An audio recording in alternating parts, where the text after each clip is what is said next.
All right, so welcome everyone.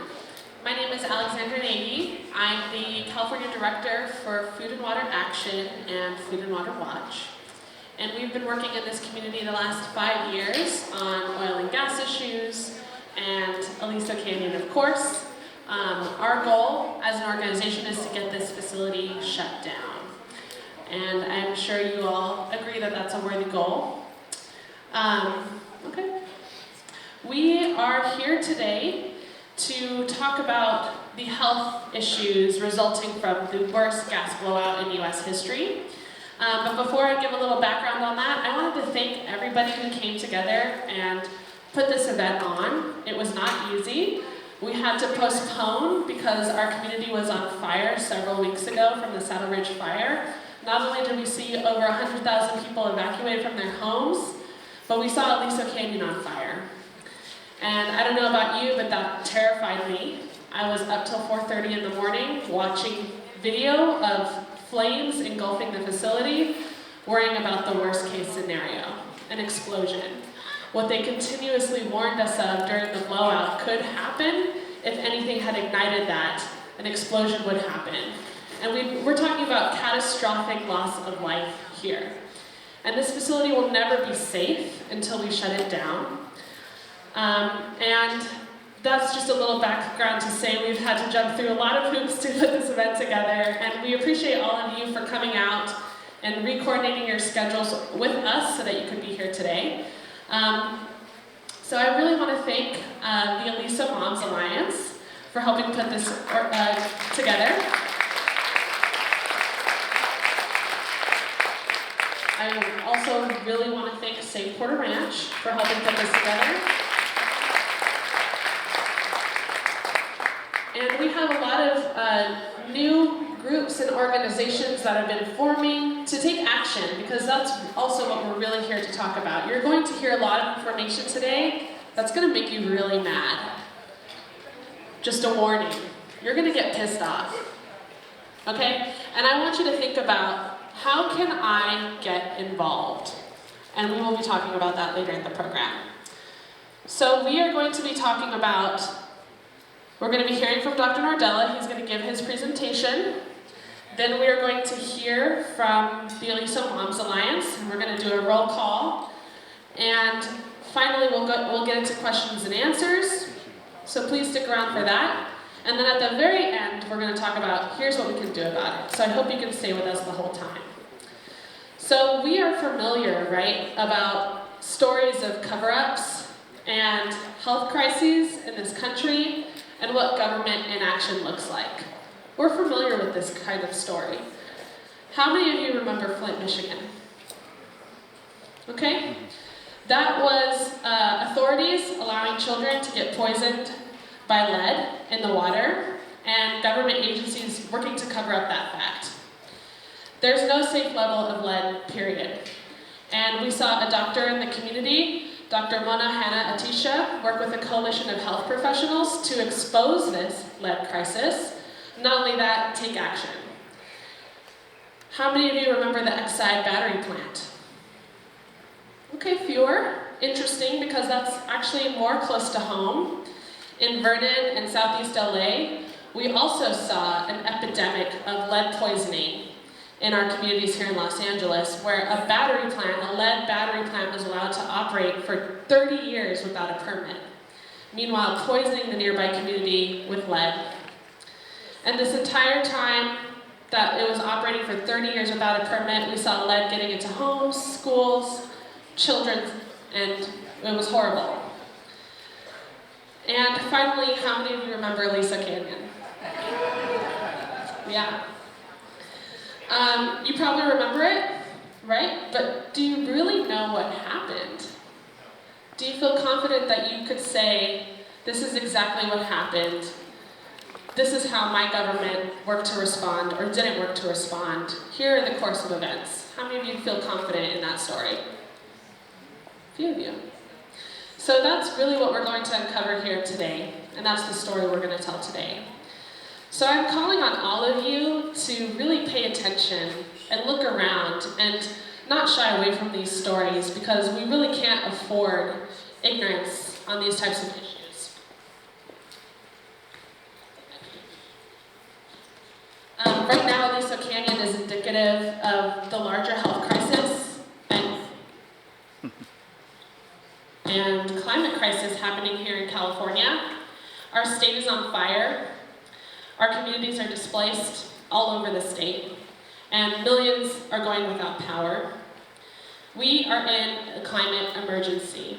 How many of you feel that? Yeah. And we know that Aliso Canyon has contributed to this greatly, and the climate chaos that we're experiencing is worsened by inaction at the top. And I'm talking about Governor Newsom on down the line. He has a lot to answer to.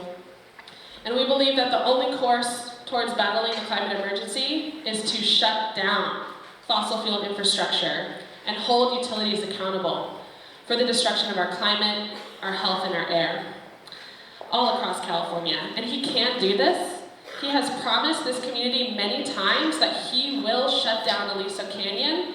He's promised Jane and Deirdre and Helen, all to their faces, that yes, I'm fully committed to this. I want to fast track that. It's my top priority. Oh yeah, you betcha we're gonna get it shut down. How many of you have seen those videos?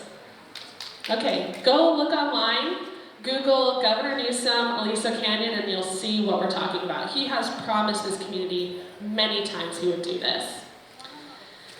And we are committed to holding him accountable to that. We're ready to work with him.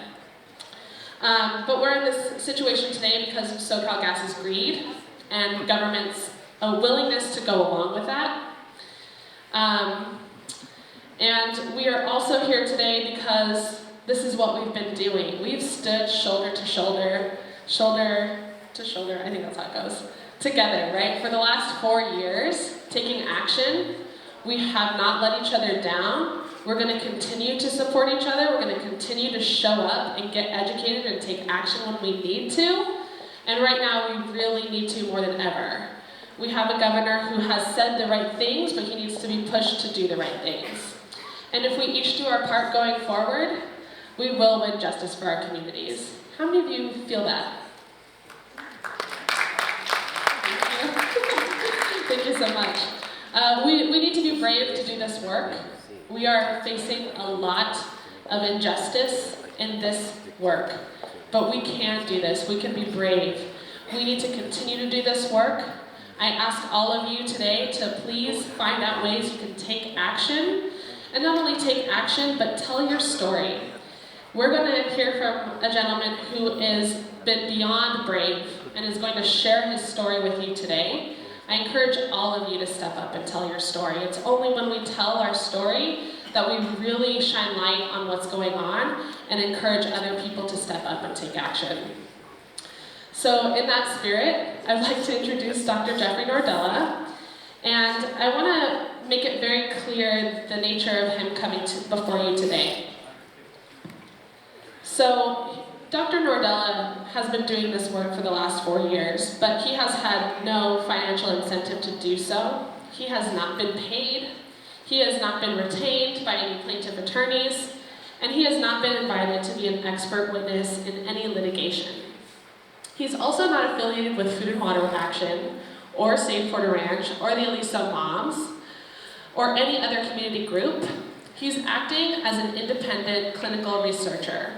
And the reason why these groups are gathering here and getting you in these seats today is because we really think what he has to say is important. So we're facilitating this dialogue. After today, and make sure you sign in if you haven't, you will be receiving the full electronic report of what he's going to share with you today. So make sure you sign in and give your email to us, and you will get that copy. There will also be an extensive Q&A after the presentation, so you're encouraged to take notes while he's talking, and all questions will be addressed. We're going to make sure we have time for that today. And please save all comments until that time. So without further ado, please give a warm welcome to Dr. Jeffrey Nordella.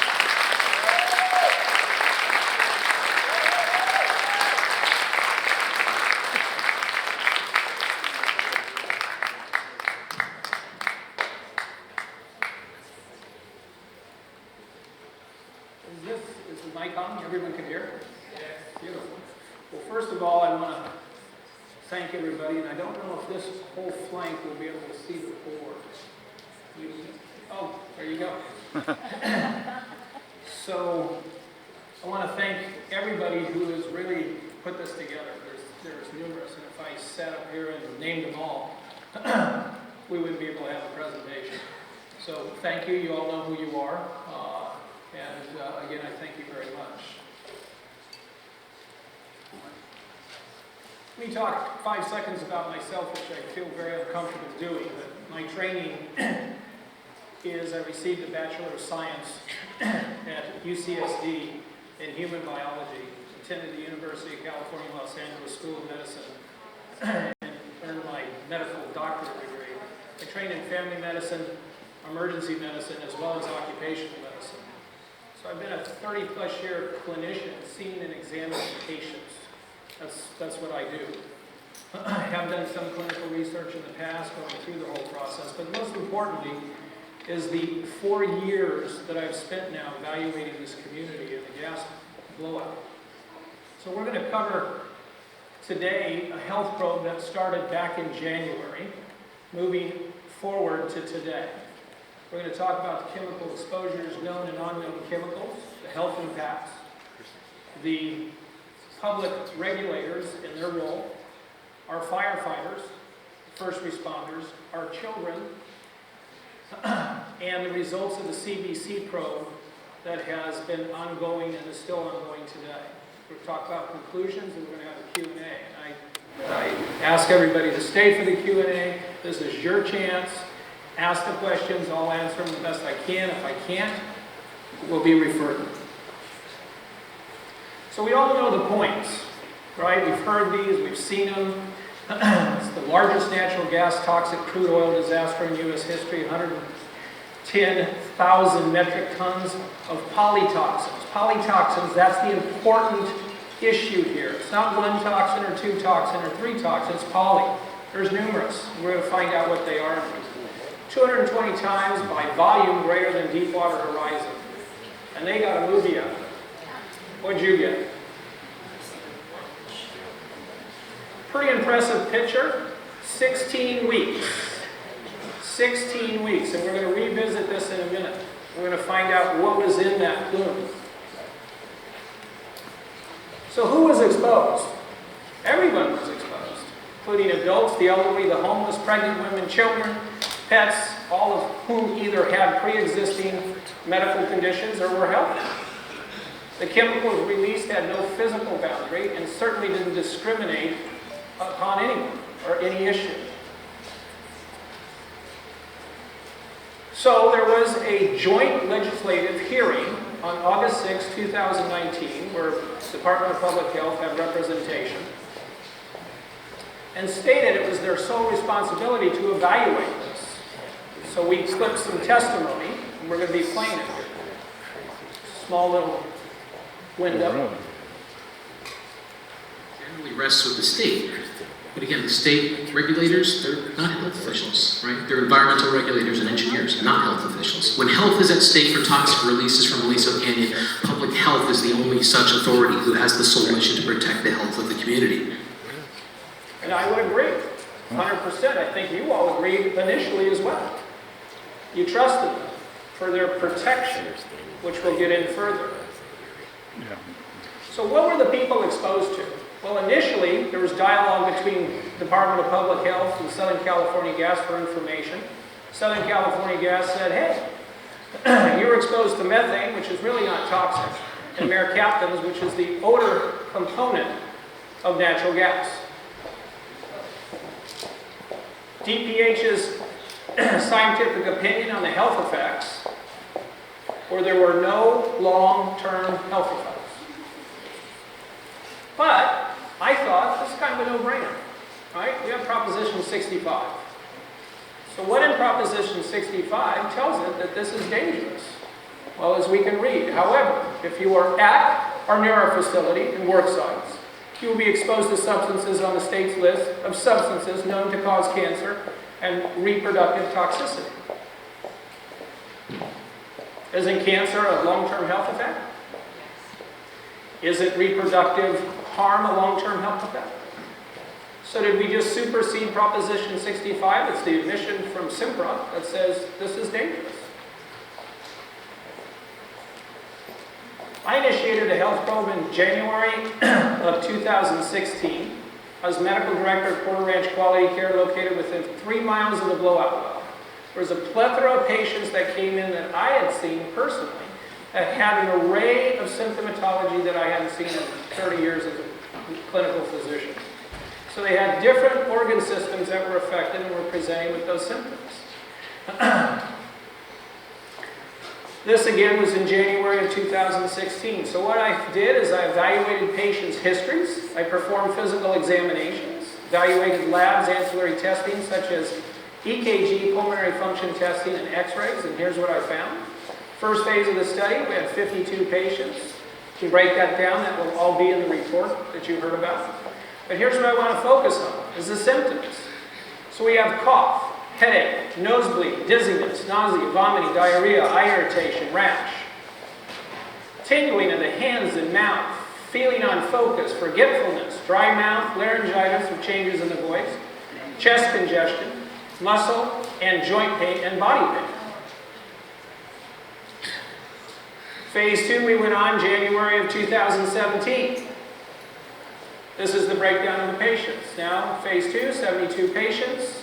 You can read that in the report. But what were the symptoms? Headache, fatigue, cough, nausea, nosebleeds. 1 year later, and your health symptoms still persistent. Going on to more symptoms: rash, laryngitis, sore throats, sinus symptoms, memory loss, depression, hair loss, body pain, palpitations, vertigo, and insomnia. So, does any even layperson believe that all of these symptoms can be caused from mercaptans and methane? No.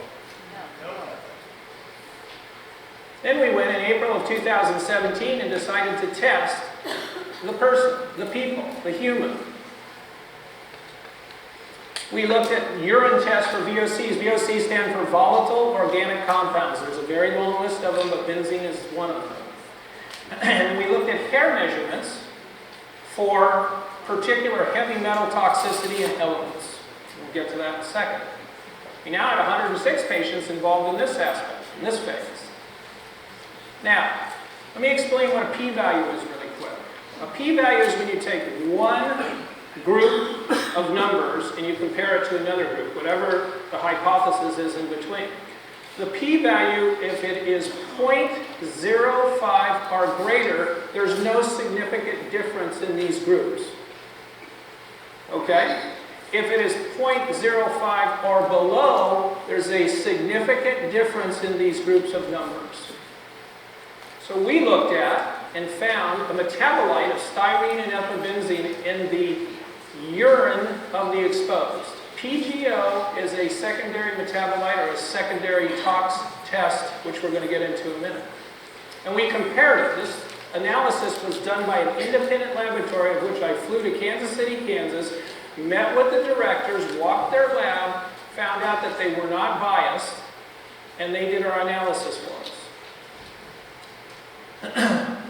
It is known as Great Plains Laboratory, good science, no political involvement. And they found and ran the statistics for California and Porter Ranch. And as you can see here, 0.0005.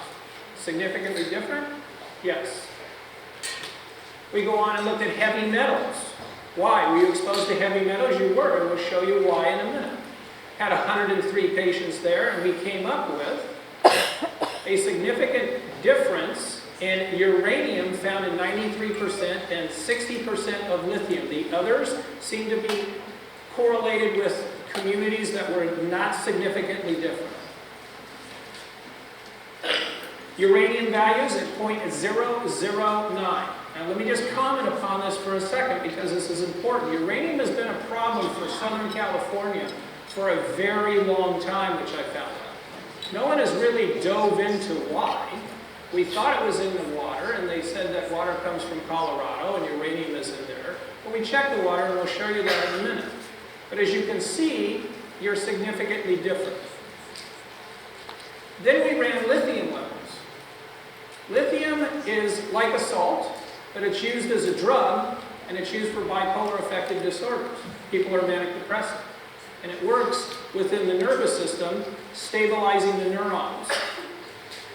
Very significantly different at 0.0004. Compared it to all kinds of states, because the researchers back in Kansas were like very, very impressed. So we looked and said, what's in the water? So we went to the LADWP to find the source for uranium and lithium had no guidelines. There is no upper limit or lower limit of normal, because there is no health impact to the lithium ion within the water system. No one has said it. When we looked at this, the LADWP, we looked at and found an average level of 65.4. Now, I can tell you what the units are. I don't know if it's going to matter too much. It's microgram per cubic of water. But we went on and we looked at 6 surrounding areas. 6 surrounding areas and found out that they were all independent water agencies. They did not receive anything from LADWP. And we found non-detectable in all 6. Now, LADWP decided to do the right thing. They went back and measured themselves. So I thought that was good. They came back and they revealed their findings at a Porter Ranch Neighborhood Council meeting, and they confirmed our readings were accurate. In fact, their readings were 84. My average was 65. So, to me, it not only confirmed that the hair testing, because there was a lot of naysayers with the hair testing, but this was accurate. We also ran, which I don't have part of this slide, we also ran people who had positive levels when they lived here and drank LADWP and went to a different district, and we retested, they were non-detectable. So, in the midst of this, I think it was October 2017, I was about ready to give a town hall when I was terminated as medical director. I was replaced by another physician, but pushed on, said we still need to look at this, so went forward and looked at the chemicals that I thought were known. Now, this is important. Let's listen really quick to some testimony again from the Department of Public Health. We never received critical data regarding the composition of the source gas, which we asked for consistently from the get-go. Composition of the drilling wells that were utilized for the well kills and then constantly spewed out in the form of boiling mist that ended up landing on properties and causing more problems. Okay, so their position was, they didn't know. But if you didn't know, why would you make an opinion on the long-term health effects?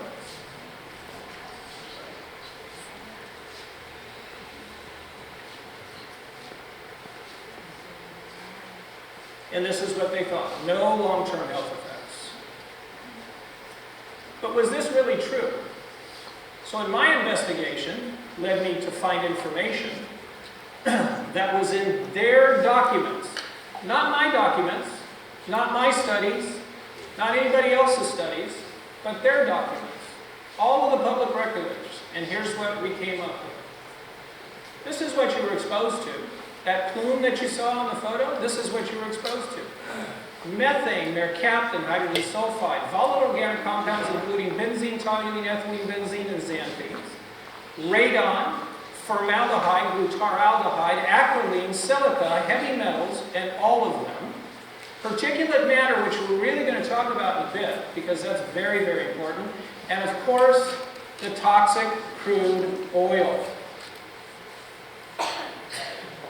Now, as you listen to testimony, they said they didn't know the well kit. Well, I got this from their literature. So OEA is called the Office of Environmental Health and Hazard Assessment, and as of May 2018, they have the well kill chemicals. And as you can see, the product's name, the total pounds, the primary chemical substance, and secondary chemical substance. This is what was used on those well killer tips. Oh, and by the way, we have all the heavy metals. This is what they used. Now they said they didn't know, but if you look at the date here of December 2015, now I don't know if it was turned over to them in all fairness, but somewhere along the line they knew. I've never heard of retraction. I've never heard an addition of warnings, because these are things you might want to take to your doctor. As a treating physician in the community, I had a plethora of patients come to me stating, my doctor doesn't believe me. Well, wouldn't he want to know if you could lay this on his desk and say, this is what I was exposed to? What about the unknown chemicals? The actual list of chemicals are still not known, and I don't know if we have them all or we don't. Federal law potentially insulates the gas and oil industry from full disclosure. The law comes from our federal politicians. As a treating physician, to me this is shocking when kids are involved. Really? You have to hide this? So it clearly demonstrates a lack of a moral compass on some, that money is more important than health.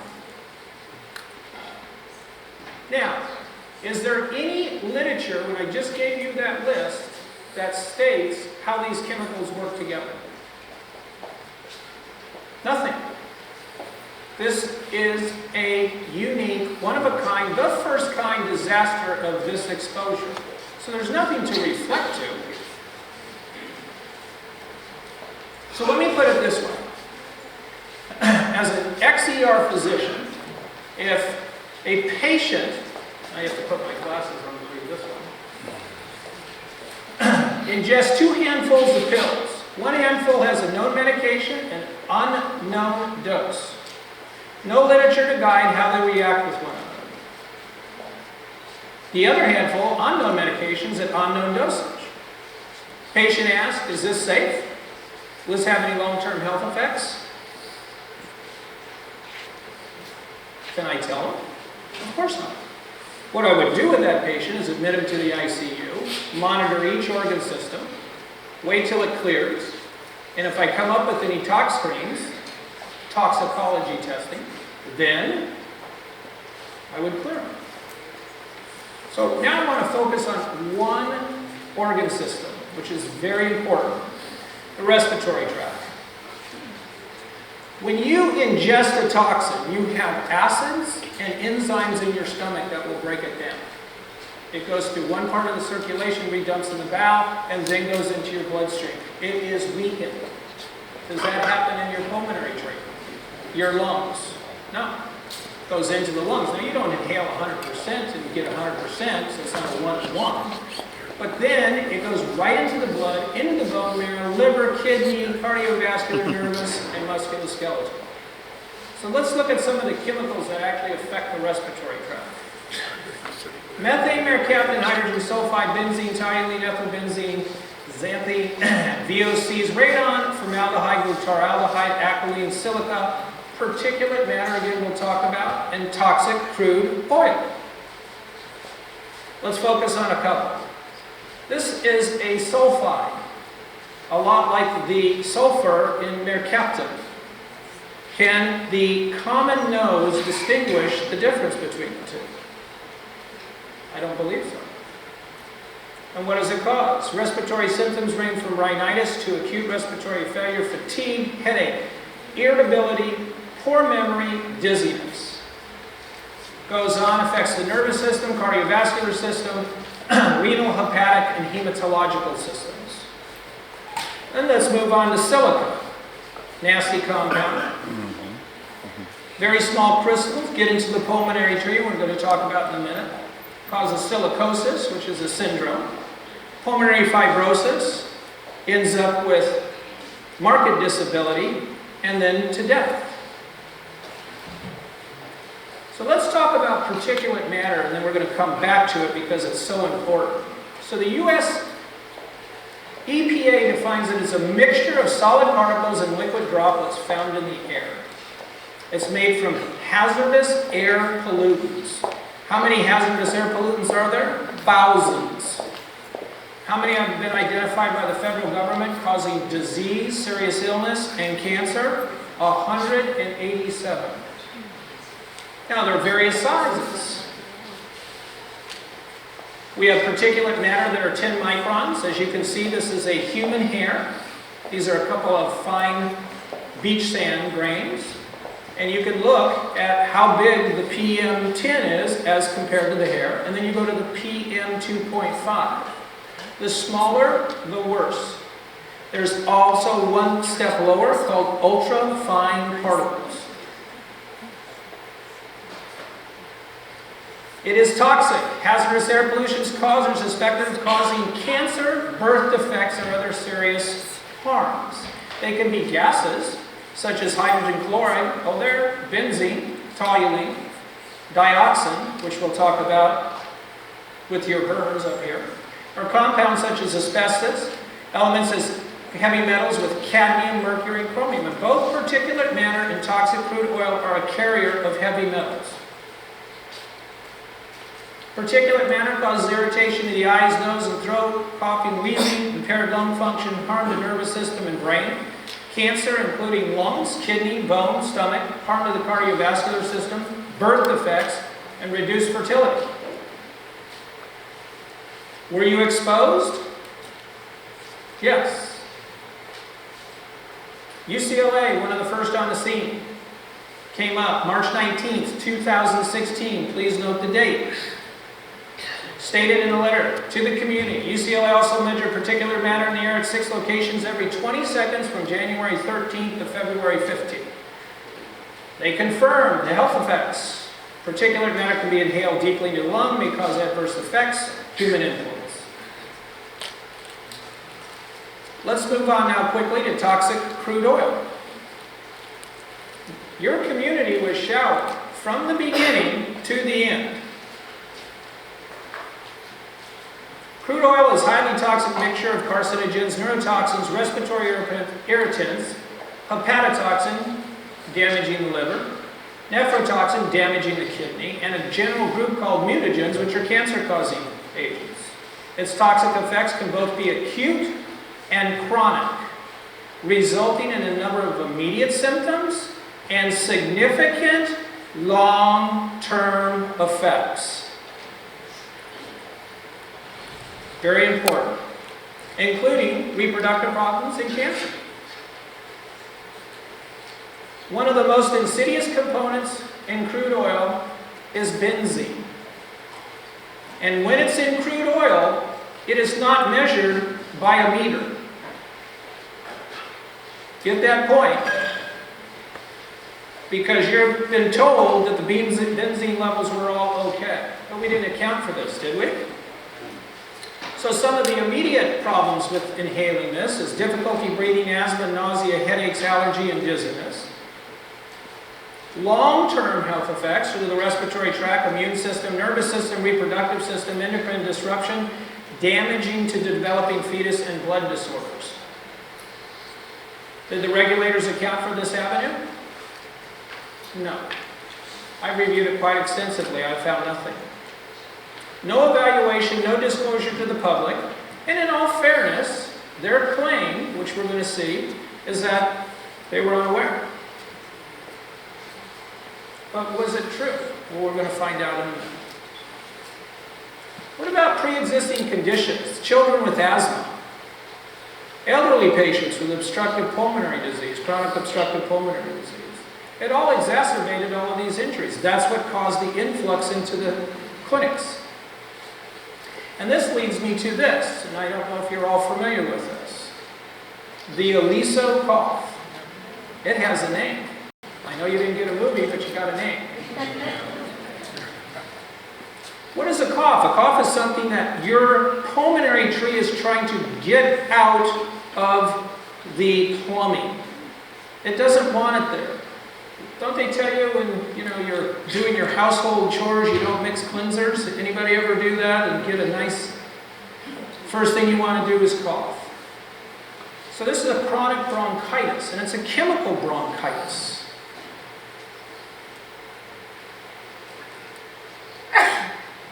So during this research, I found that the Department of Public Health had what they call a syndromic surveillance system. So, this allows them electronic access to emergency rooms to find out what is going on. Great idea. And here's what they claim. They did a study and they divided it into non-gastrointestinal and gastrointestinal. So the group that presented to the emergency rooms, the gastrointestinal was the nausea, vomiting, diarrheas, and everything else went into the non-gastrointestinal. Respiratory, headaches, rashes, so forth, I guess. I don't know, but in reading this. So we look at the bowl. There was no substantial increase in the total number of non-gastrointestinal visits to the ED serving Porter Ranch and adjacent communities. No increase in non-gastrointestinal symptoms was observed between those EDs serving Porter Ranch and adjacent communities compared to the EDs serving the rest of LA County. My response? How's that? I saw it as a treating physician in the community. Now, in all fairness, the Department of Public Health turned an article over to me. I was thankful, and it was nice, it was collaboration. And in this article, this was done by the VA. Now the VA looked at this whole issue for quite a long time. So as we go to the bowl, on the basis of zip codes, we created two groups, 1,920 patients and 15,000 patients in the San Fernando Valley. And they examined the proportion of outpatient visits to VA providers with respiratory-related diagnoses between October 2014 and 2017. Conclusion, exposure to natural gas likely led to observed increase in respiratory-related diagnoses during and after the Porter Ranch gas leak. Good science, thank you. So let's talk now how we stir it all up. I know it's after Halloween, but let's talk about the witch's brew. You take this all and melt it into a pot and put these chemicals together. There's no scientific literature, no health advisory, but maybe now it made sense to me as looking at this, it accounted for all the symptoms. So we want to put this together. Now, this video is 1 minute and 23 seconds. So let's see if I can do this. So we have chemicals of mercaptan, methane, BTEX, benzene, toluene, on and on. Okay? You have hydrogen sulfide, you have acrolein, you have butaraldehyde, you have formaldehyde, you have radon, you have all of the heavy metals, including silica. Okay? You have toxic crude oils and particulate matters. Now let's just watch this for a second. That's what's in that.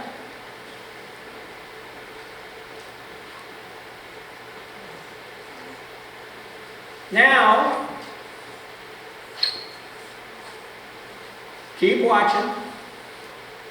16 weeks, not a minute and 23 seconds. And do we wonder why everyone is sick?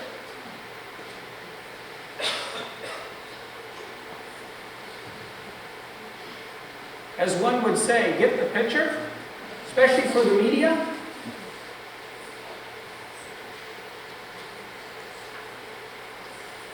So why is it important? I'll tell you why. It's real simple. A mask. You can buy them in bulk. Each mask, best I shopped out was $2.40. It's called a P100. What's the B stand for? It's oil-proof. Blocks particular contaminants, including oily mist. Has a 99.97 minimum efficiency. Just a mask. Then your community would have looked like this.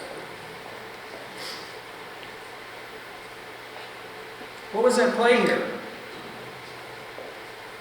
They didn't want the community to look like that? More liability for the gas company? Decreased property values? Decreased property tax base? Decrease retail and restaurant business? Eggs on the face of the regulators and politicians? Why not just for the health of the people?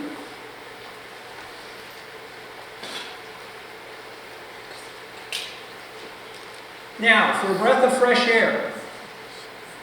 Latest study, June 2019. Dr. Diane Gonzalez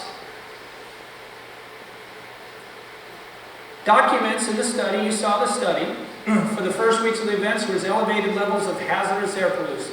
Visible oily residue, keep that in mind. Visible oily residue was reported at multiple locations across Porter Ranch neighborhood. She goes on and quotes in her article, a subsequent public health assessment conducted 114 indoor air environments adjacent to the storage facility revealed several air toxins that were found above United States Environmental Protection Agencies. Now, please note, California has a much lower threshold. This says US EPA, they're higher. They were above US EPA. Were they exposed and informed? Were you all informed? Dr. Gonzalez goes on and says, the characteristic fingerprints of metal that provided biological plausibility explanations for health symptoms noted. She's throwing in heavy metals there. That could cause a plethora of symptomatology. Agreed. The complex topography of the Aliso Canyon hillside distributes particles and other air toxins unequally throughout the neighborhood. Ladies and gentlemen, you guys have asked me numerous times, so why am I sick and someone else isn't? Well, this is one cause. This concentrated in the flow in different areas of your hillside. You also have different permeability aspects to your homes of what allowed and what was in your homes. And if you look next to one another, it's called a phenotype. It's how you look. Do you all look like the person sitting next to you? No. Well, where does that come from? It's because your genetics dictate what you look like. So if your phenotype is different, isn't your genetics? Of course. In fact, there's studies that look at, we can talk about it later in the second half, of people who manufacture glutathione. So another causation of why people are sick or not sick. She goes on, it's important to note that ambient BTX concentrations below health benchmarks have been associated with adverse health outcomes in numerous epidemiological studies. And the WHO was declared no safe threshold for benzene. Guys, there's no safe threshold. But the US thinks they know more, and they set levels on it. She goes on and says, furthermore, evidence suggests that a broad range of HAPs, or hazardous air pollutants, co-emitted during the peak CH4 is methane. Emissions may increase original estimates of health risk of exposed to those co-emitted compounds or biologically additive. So what does all that mean? That means that one toxin mixed with two toxin can give a greater effect than the two toxins added together. Synergy. They work together to cause more damage. Documented it? Thank you. It's important to emphasize that both particle concentrations and the chemical composition affect toxicity, and thus, without special analysis of measured particles, it is difficult to interpret the potential human health impact from their exposure. Was any particulate matter ever analyzed for chemical composition? No. Complex emissions associated with natural gas storage are, in current methodology, shortcomings have failed to properly characterize exposure risk for several reasons. Number one, without knowledge of full range of toxins emitted during the active blowouts, researchers may not have sampled or analyzed potentially biological relevant pollutants. Agreed. Second, single pollutant health-based standards are unable to provide risk estimates from concurrent or close succession exposure from a wide range of pollutants common in oil and natural gas development and storage.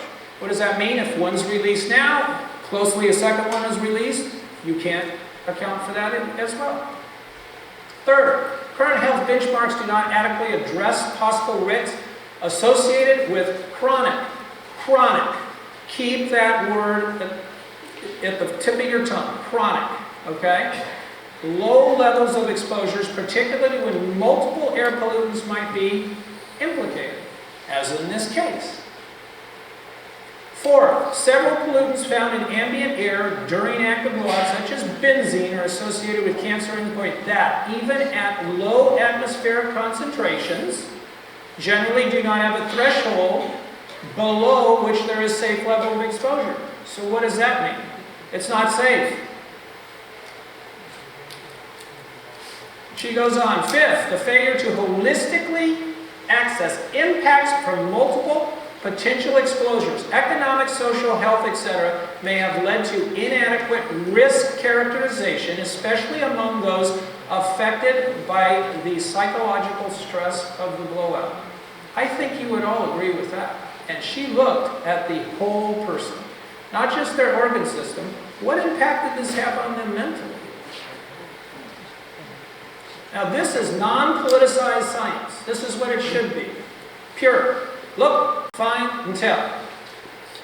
And when the path is followed, there's no need to cover up. Now, I don't know, is Dr. Gonzalez here today?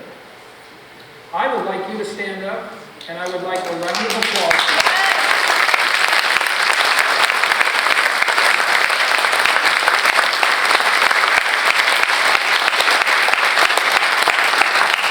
And she did all this, and she's a fairly new mom. Quite an accomplishment. So, what do the regulators do for Aliso Canyon? Well, let's start off with a little more testimony and listen. Los Angeles County Department of Public Health is tasked with protecting the health of the public through prevention and mitigation of human health threats. Now, the Aliso Canyon natural gas disaster was an unprecedented event, as we all know. It's regarded as the worst natural gas catastrophe at any regulated facility. So the key words there are protection and mitigation. We all know what that is. So, public agencies have a legal and ethical fiduciary responsibility to perform proper due diligence, to address and evaluate disasters, to formulate an opinion of immediate and long-term health effects, and to advise the public of such hazards. We all agree with that. This must be clearly communicated to the exposed communities so that they are informed. Why? So families can decide whether they want to continue to be exposed and expose their children and their loved ones and maybe their parents. So I said, okay, that wasn't too far off, and I came across this. Environmental, this is from LA County Public Health on the internet. Health Division strives to promote health and quality of life by identifying, preventing, and controlling harmful environmental factors in Los Angeles County. The mission of the environmental health is to assess environmental conditions and reduce exposure to health risks, and to educate the public on sources of environmental risk so that they are empowered to protect themselves, their families, and their communities. Agreed. So, being fair, trying to look and say, but does DPH really have all those resources to do that? That's really a mouthful. And then I came across this. Hunting for a job, Deputy Director of Department of Public Health, who just focused on the annual budget of $1.3 billion, that's a B, billion dollars, annually. 4,600 employees. I think that's a pretty strong and well-financed facility that should be able to come out and work with the world's largest natural gas disaster. So now we're on to the purpose of the presentation. Why did I do this? Is to disclose all of this information I have so that you will know everything that I know. It's called disclosure. As a doctor, I have to do it all the time, and if I don't, I either get sued or I could go to jail. Why should those standards not be for everyone? Last 4 years, in investigating this, a pattern in practice. This is what I have discovered. We're going to show you why. Don't look, don't find, don't tell, then cover it up. First, need to lay a little foundation about benzene. So you know. It's a toxic chemical. It's definitely a known carcinogen. It has been for years. It took it 50 years after to be accepted by the medical community, but it finally was. World Health Organization, we've established that, no self-exposure. Despite this, the US EPA and Cal EPA feel they have better knowledge, and they document thresholds of toxicity. Now, don't be confused, it's really simple, and I'll walk you through this. 3 micrograms per cubic meter of air is equal to 1 part per billion. Billion. Okay? So I'll point these out. And if you go to OEO, which we already said is the Office of Environmental Health Hazard Assessment, is a subdivision of Cal EPA. They list one chemical, benzene, as you can see. You have acute, 8-hour, and chronic exposures, and you have your levels. So 3 at 8 hours is really 1 part per billion. And if you look across, when you have a 1-hour exposure is the acute at 27, you look the studies what they've done in it. Mice. Now I understand that. We can't take humans and stick, mask on them and make them breathe benzene for an hour and then see what happens to them. They also then looked at the 8-hour and they looked at humans for that. Unfortunately, there's countries that abuse, and those are the people that they targeted and looked at. So now I want to talk about a lab called Layton Laboratories that were retained by DPH. Okay? I'm going to walk through and spend a little time with this because this is so important that you understand this. Layton Laboratories was hired by DPH to come out and expand a study that was done by UCLA.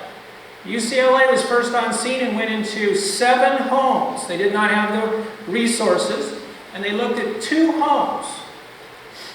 And what they did is they said, oh my gosh, we're going to study this. They did not do air canisters that I'm aware of. They did wipes. And so I brought a little thing to make it show how easy this is.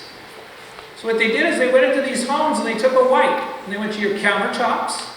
They went to your windowsills. Or they went to your floors. And they just went like this. And dropped it into the bag. The bag went off the water. And they came back. And they said, DPH, we have a problem here. You have 2 of 7 homes that have N-hexane. This is a neurological poison. And benzene on the countertops in 2 out of 7 homes. We need to expand this study.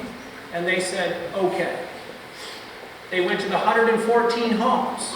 They used 103 as their primary target. And in the 11 homes, 6 miles southeast. And they tested it. And they went in there, and they did wipes, and they set up air canisters, and they trapped air, and they sent all of this to the lab. And who got the lab? Layton Studies. And they produced a report, 4,700 pages, and went through all of the chemicals they found. So like the true nerd I am, I decided to read it. It was a Friday night, it was okay. And I looked and looked and looked, and I said, okay, wait a second. Where's the benzene testing on the countertops? Wasn't done. UCLA came and said, I just did this wipe, and it has benzene, and it has N-hexane in it. Bad news. I didn't test. But they did test the air, the canisters. The canisters trapped this. And when it did, this is a control hole. 6 miles away, ladies and gentlemen, that had a benzene level of 5.8. And remember, anything above 3 is toxic. Want more? 29. See that in the column? That was a resident.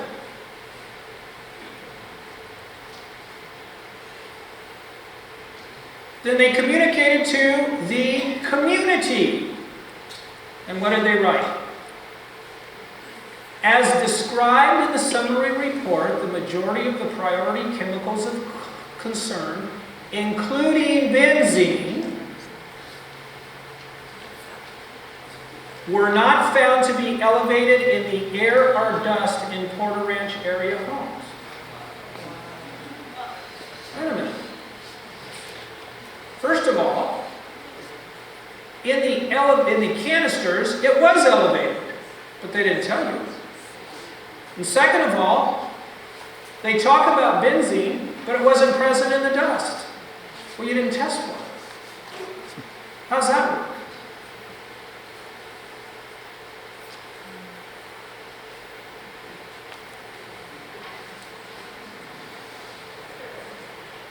I think it speaks for itself.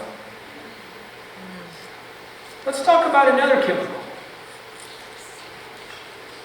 It's called acrolein. What is acrolein? Acrolein is used in the oil and gas industry. It's a biocide. Down there, that 8,000 to 9,000 feet, you don't want that algae overgrown. It'll plug it all up. So we pour chemicals. Acrolein is the simplest aldehyde molecule you can have. Okay? It's toxic. It causes irritation to the skin, eyes, and nasal passages. Its brother compound is formaldehyde, and its sister compound is glutaraldehyde. And what has formaldehyde been associated with? Nasopharyngeal carcinoma and hematological cancers. When you look at the embalmers, they have a 4 to 5 times increased leukemia rate than anybody. So acrolein, we look at it here, and this is OEA's documentation, and the level they used was 0.35. Okay. What did I find when I reviewed the 4,700 pages? 96% of the 103 test homes were positive for acrolein. 100% of the control group was positive for acrolein. 83% of the schools tested was positive for acrolein.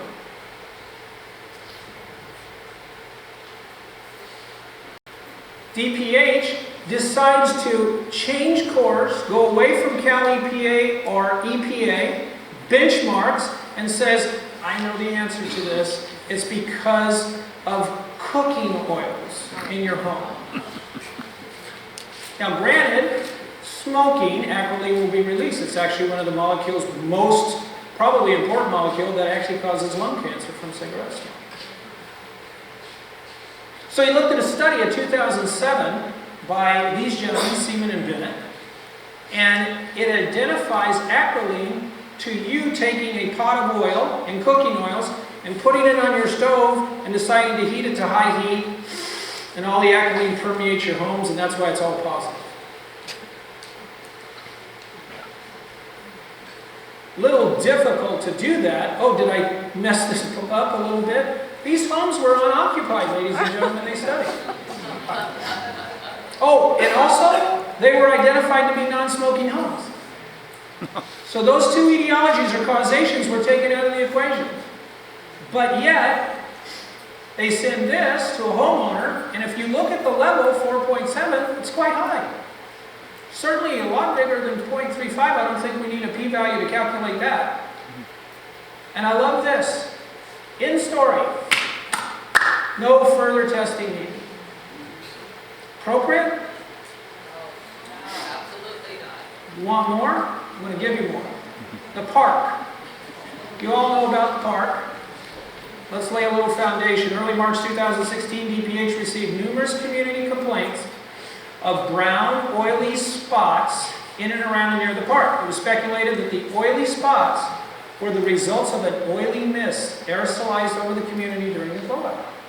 Eventually, DPH discovers brown spots on facility service, including perimeter fences, signs, playground equipment, restroom doors, and drinking fountains.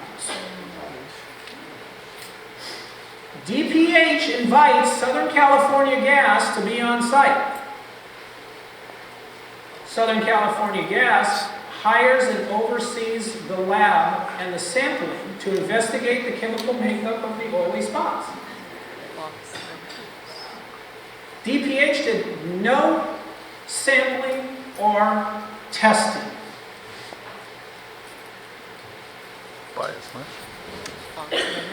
Now, Layton was working with them. They had a lab. They've got $1.3 billion and 4,600 people.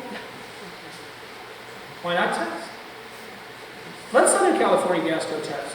Do your own testing. Again, don't look, don't find. Then you don't have to tell.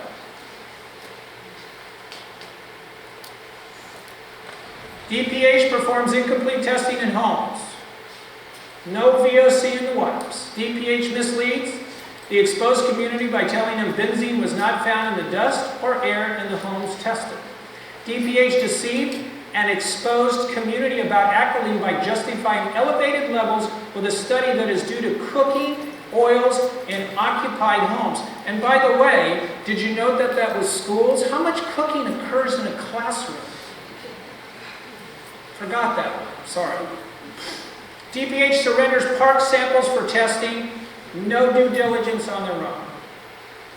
More testimony. The Public Health Department was unable to obtain critical pieces of information that we repeatedly requested from the gas company. Just a couple of examples. So the key word there is requested. Okay, so please hold on to that. And we're going to do one more. And we've requested a database of homes that were cleaned or affected or tested by SoCal Gas. Not a word on that. Well, wait a second. Didn't you evaluate the homes? 103, and you're waiting for Southern California Gas data to come back? You have 4,700 pages of it. We can't make an opinion based on that? Now, certainly we could collaborate. That would be fine. But we have enough data there to make an opinion. So, let's go on to the infamous wind study. Now, a lot of you might not know this, so let's give you a little background. It was initiated by the Department of Public Health. It was to examine further potential toxins within the area that were in question. Conducted by Aliso Canyon facility was idle, no injections or extractions. Okay? So let's do a little timeline here. You went down, you started in October 2015, you got repaired, but the field was idle, okay, until July of 2017. It's idle. There's nothing going on there. No one's injecting and increasing pressures or pulling anything out. That's a very important fact. I want you to look at this face sheet. First of all, we're going to take a look. The proposal was written on July 22nd, 2016. Please look at the date. October 30th, 2018. That's the date we're going to put down here. Keep in your mind. It was prepared by Gis Heel for the Los Angeles County Department of Public Health. But look at here. Identification of fugitive admissions. Fugitive admissions? That means the facility is shut down. So what's a fugitive admission? You're looking at methane. Methane can come from all kinds of sources. And when it does, we have to look at those particular sources. So, in regards to this, they're telling us already that there's off-gassing into your area, into your community. Anything above 2.2 parts per million of methane, anything greater is looked at as a fugitive admission by science. That means that there's some abnormality putting it into your community. And that's going to be important. You're going to see this in a minute when we come up and we look at the ratios between methane and benzene, and benzene's the bad guy. So who was involved in this? All the agencies. What did it show? Monitored showed transient elevations and concentrations of air toxic, including benzene, airborne particles, and methane when winds were arriving from the north. During the time the facility was not withdrawing or injecting natural gas, they documented, and after the well was permanently plugged with cement. Air monitoring indicated similar elevated concentrations when winds were blowing from the north. Concerns the compounds report a suspected residual off-gassing from the ground and into the atmosphere, as well as the presence of buried and plugged or abandoned oil wells in and around the Porter Ranch community. The concern from these wells that they produced uncharacterized fugitive emissions which may impact the community and thus merit further investigation. Where was the further investigation?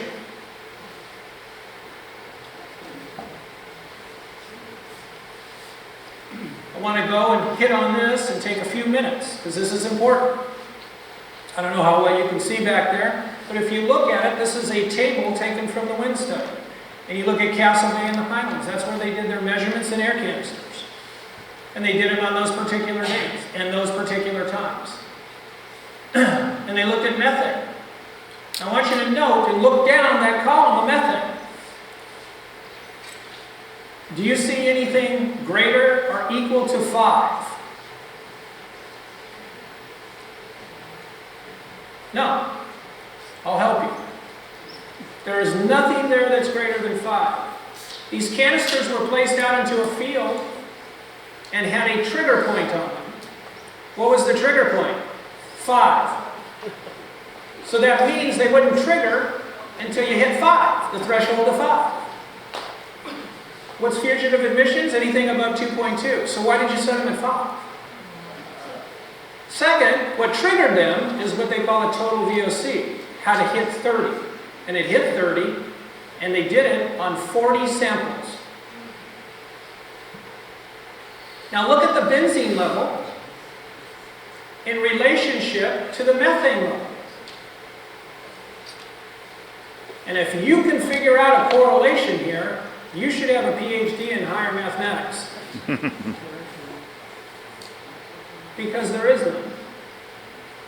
There is no relationship between methane and benzene at this time frame. So why are we looking at methane all the time? Do we have a benzene meter? Of course we do. That's the one that causes cancer. Methane doesn't. There's no association.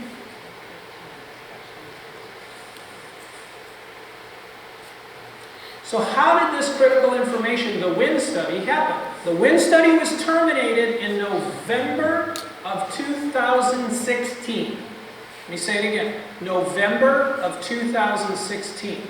That's what I have in my literature, researching their literature. When was it turned over?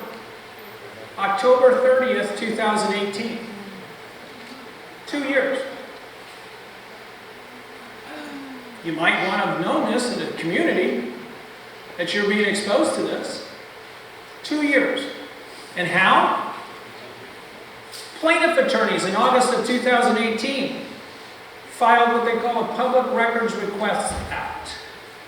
No response. I filed in October of 2018. 4 days later, I received a phone call. Report's not completed. What?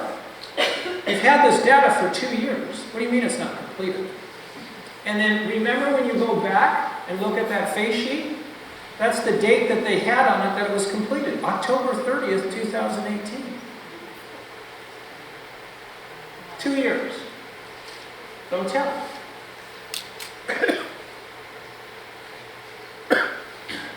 Does DPH follow its own policies and procedures?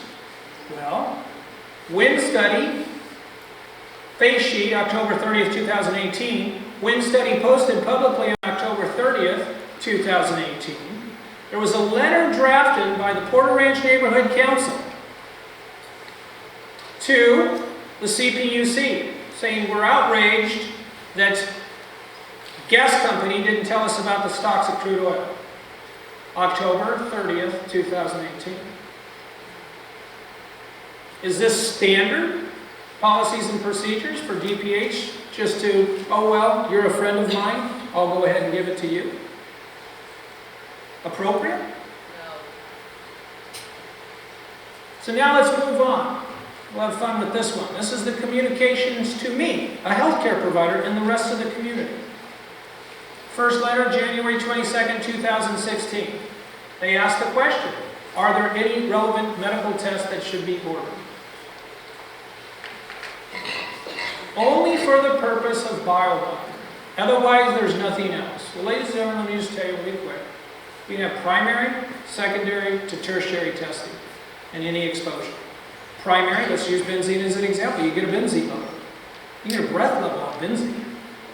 Okay? Secondary is the metabolites. When it goes to your liver, it forms benzene oxides and other metabolites. Those are toxic to the bone marrow. And what do? You can measure that too. Third, you look at the tertiary, which is the end organ of which it affects, such as your bone marrow. What's an indication of the bone marrow? A complete blood count, better known as a CBC. We'll get into that in a minute. But this wasn't only by one party at DPH. I was working as medical director. One day I got a cold call. Dr. Nordella, this person wants to speak with you. She says she's a nurse from the Department of Public Health. Okay. We went, sat down, had a conversation, and she tried to convince me to ignore it. Ignore the symptomatology these people are having.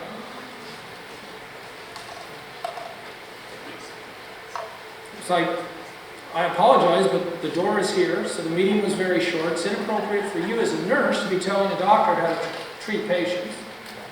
And it was just blatantly obvious there was a manipulation in progress. Then we go on to the favor. This letter. March 8th, 2016. When evaluating patients presenting with mild headaches, gastrointestinal or respiratory symptoms. Right? We remember all the symptoms we found? Those are all those symptoms, or other non-specific complaints. Non-specific to who? Certainly not non-specific to the patients. Look for alternative etiologies other than air contamination. So we're going to hold on to that when we move to the second one. Avoid performing any toxicological tests. They're not recommending and are likely to provide useful data for clinical evaluations. We're going to get into that in just a second. So let's get their opinion. Right. You not only said don't look for alternative, pathology, but you said avoid performing toxicological tests. You specifically got in between the doctor-patient relationship and asked physicians not to seek the best alternatives. No, I was trying to ensure that physicians would not be led down an incorrect path. I guarantee you that if anyone has taken those kinds of tests and takes them, and you mentioned lawsuits, so I'll go ahead and talk about that, and takes those to their lawyer, I guarantee you that there are going to be experts in the courtroom on the other side who are going to completely blow those out of the water.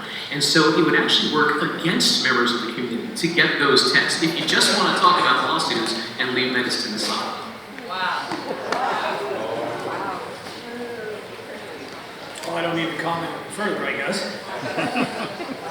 So let's just set the record straight. First of all, as a doctor, if I have a patient and another doctor steps in between, he has to be invited. It's called a consultant. I need a consultant on an abdominal pain, I send him to a GI doctor. Pulmonary issue, I send him to a pulmonologist. He's not involved in the patient care. He hasn't seen face-to-face, which we're taught to do in medical school. He's sitting in an office. No offense, in my opinion, he's an insurance company doctor. They make opinions off of paper. It's inappropriate. It's not what we're taught to do. And he is stepping in between the patient-physician relationship. Totally, absolutely inappropriate. So, he talked about the legal issues. We're going to talk about the legal issues since he talked about the legal issues. The statement they made is much more important. Now, this is something, I don't want you to get upset with me, don't shoot me, but the issue is in your litigation, you have a very large litigation going. You've been damaged, you've been harmed, you've been hurt. You have medical effects of this. When an independent, not even a consultant, comes in and tells me as a physician to ignore, I never took your bronchitis and said, this is a chemically induced bronchitis secondary to the Aliso Canyon blowout in my medical record notes. Boom. Why do you need that? Because one day, the attorney firms are going to hire an expert. And the expert cannot make comment upon your health care with your physician without a documented note. And guess what you lose? Your damages in regards to medical. So, much more impactful than Dr. Rankin was. And inappropriate. What about our first responders, our heroes, right?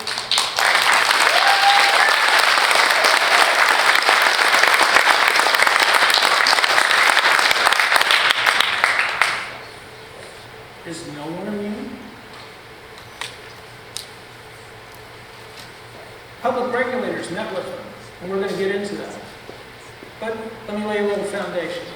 Beginning in May 2018, I was contacted by a small group of firefighters in regards to their symptoms. They were sick, kind of sheepish, didn't want to come out and say, man, we're sick. You know firefighters. They're manly men and women, not manly, but very strong. And they came to me and they had their symptomatology, and I went and met with them. We did a little evaluation on them. They agreed to become a special court in the CBC study, which we're getting to. And the study is ongoing. So they filed a lawsuit. And what is in the pleadings of the lawsuit? Documented. It's public record. Neither DPH nor Southern California Gas recommended any similar relocation for firefighters, nor did they recommend any other safety measures. Ladies and gentlemen, guess what's on their rigs? Every firefighter has on their rigs a P100 mask. You can just go into the back and got a mask, but they're running around saving people that are sick, and every other issue from traffic accidents and cardiac arrests and so forth and so on. Could have put a P100 mask on. Instead of providing the purifiers in late January, Southern California Gas partnered with Los Angeles County Department of Public Health to meet the firefighters at Station 28 and provide false reassurances. DPH was represented by that physician on February 2nd and 4th and Catherine Butler on February 3rd. The presenters assured the firefighters of safety of the gas and its constituents. It is perfectly safe. No hazard. Natural gas is not toxic. DPH told the firefighters that odorants cause the short-term irritation to people who are sensitive to odors. But there was no evidence that odors in the community. Goes on. DPH specifically assured the firefighters that there were no long-term health effects. Now keep in mind, this was February. This is when it was spewing out of the ground. The presenters told firefighters there was no hazard because the exposure is no different than when you experience when you're pumping gas into your car. Let's see if that's right.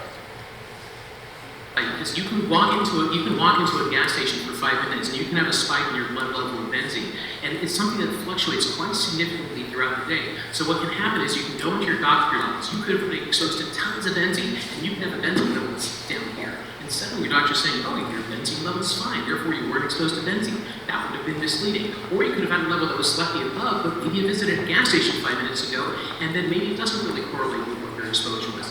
That's why we told people don't get those kinds of tests. They're not going to give the right medical diagnosis. So, Wow, okay, confusing? Let's straighten it out.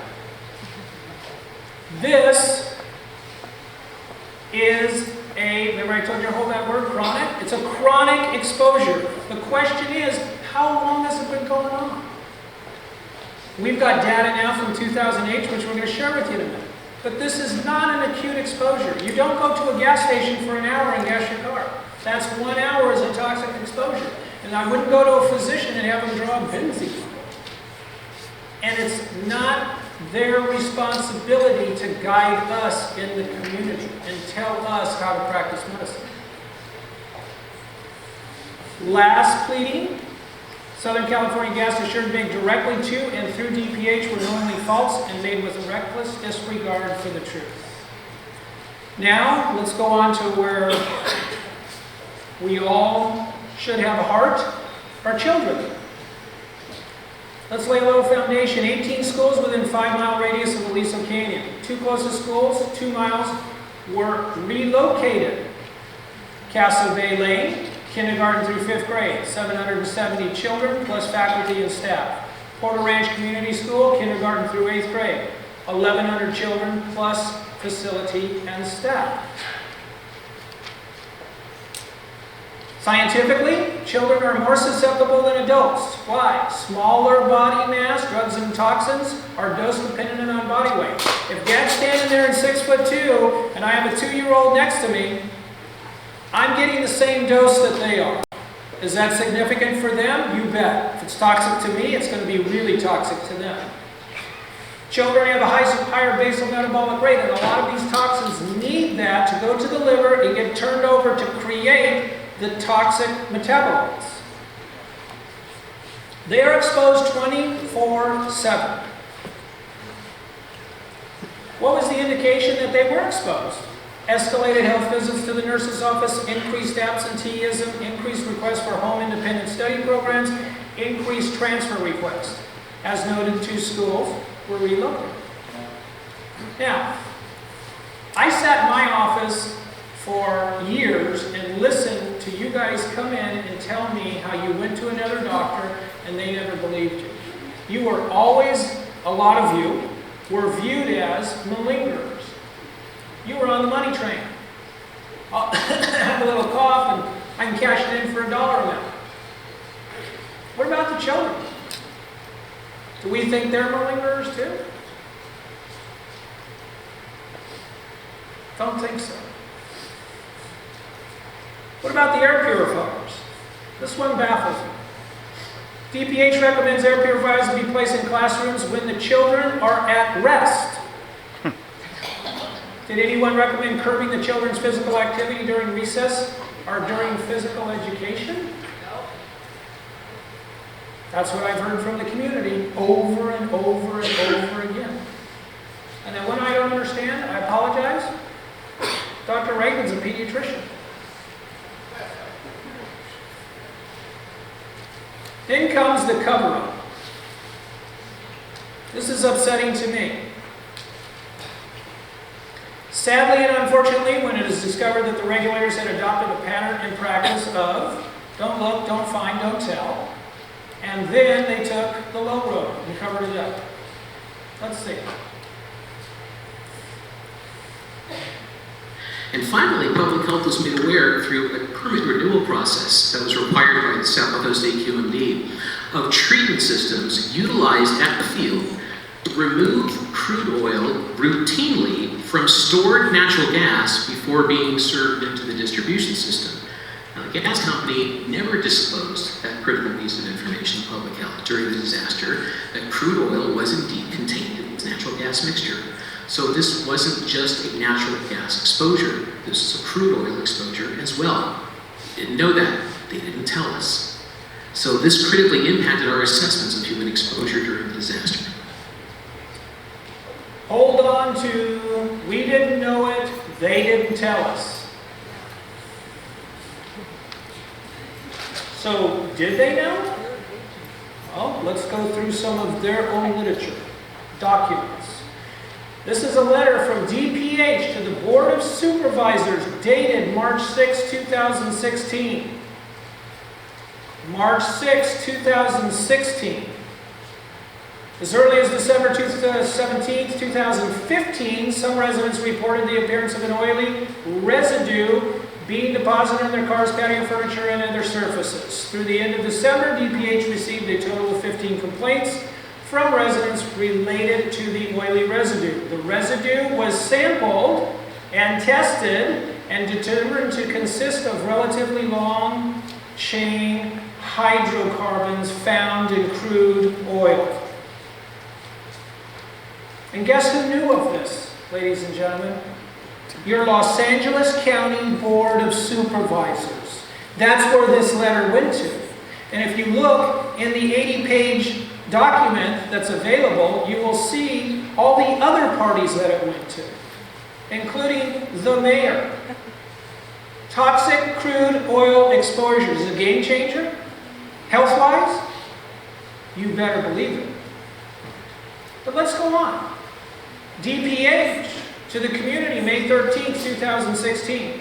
The temporal pattern suggests that the population living near well SS25 could have been exposed to particles or aerosolized oil droplets from the well. More? Letter from Gishiel, the one that did the one study for the Department of Public Health.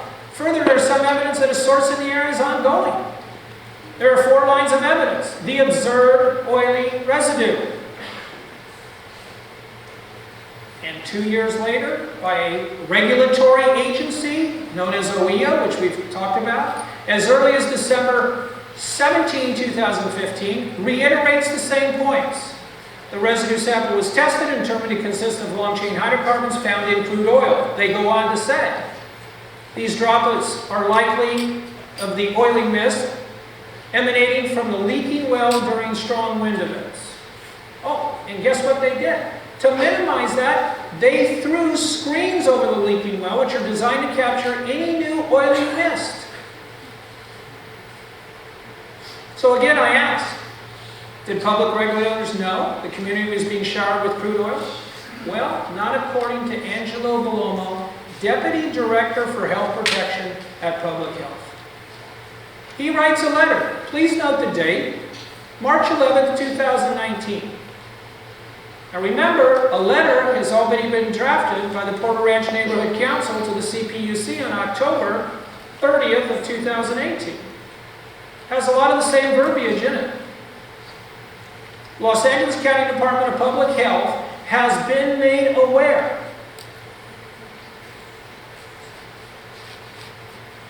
through a permanent renewal process required by Southern California treatment systems utilized by Southern California Gas Company to remove crude oil routinely and natural gas before it's served into the distribution system. They go on. I have to focus on this. We are disheartened by the fact that Southern California Gas did not disclose this critical information regarding crude oil contained in its gas reservoir at the Aliso Canyon storage facility. Thus, the massive quantity of natural gas released from October 23rd, the day it blew, through February 12th, the day it was repaired, contained crude oil, while Southern California Gas repeatedly stated during the disaster that the contents of the release were limited only to typical components of stored natural gas. You mean like methane and mercaptan? The one that you asked initially and said, what's in the constituents of the gas? And they said methane and mercaptan?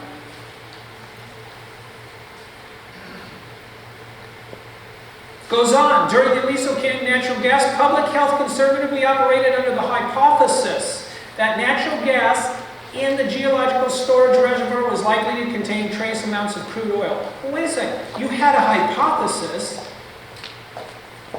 that crude oil was involved, so you obviously must have known. November 2015, Public Health recommended a complete characterization of air quality using an expanded list of chemicals typically found in both crude oil and natural gas. Well, why are you asking for the chemicals if you don't know crude oil is an issue, but yet you want a list of what's in it?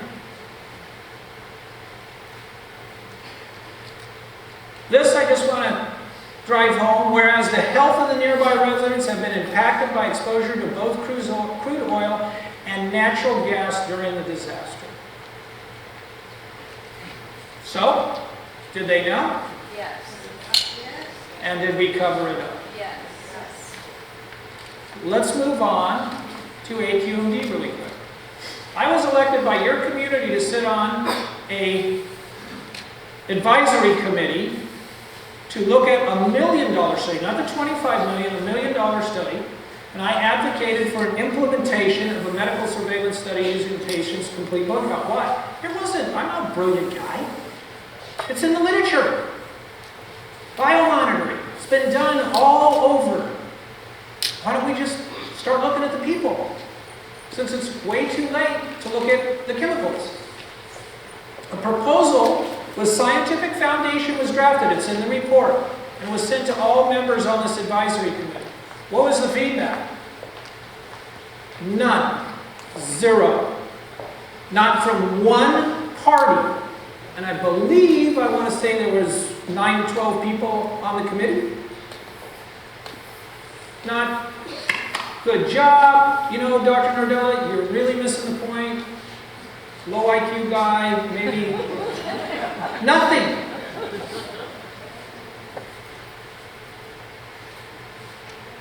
Was it a predetermined agenda? I believe so.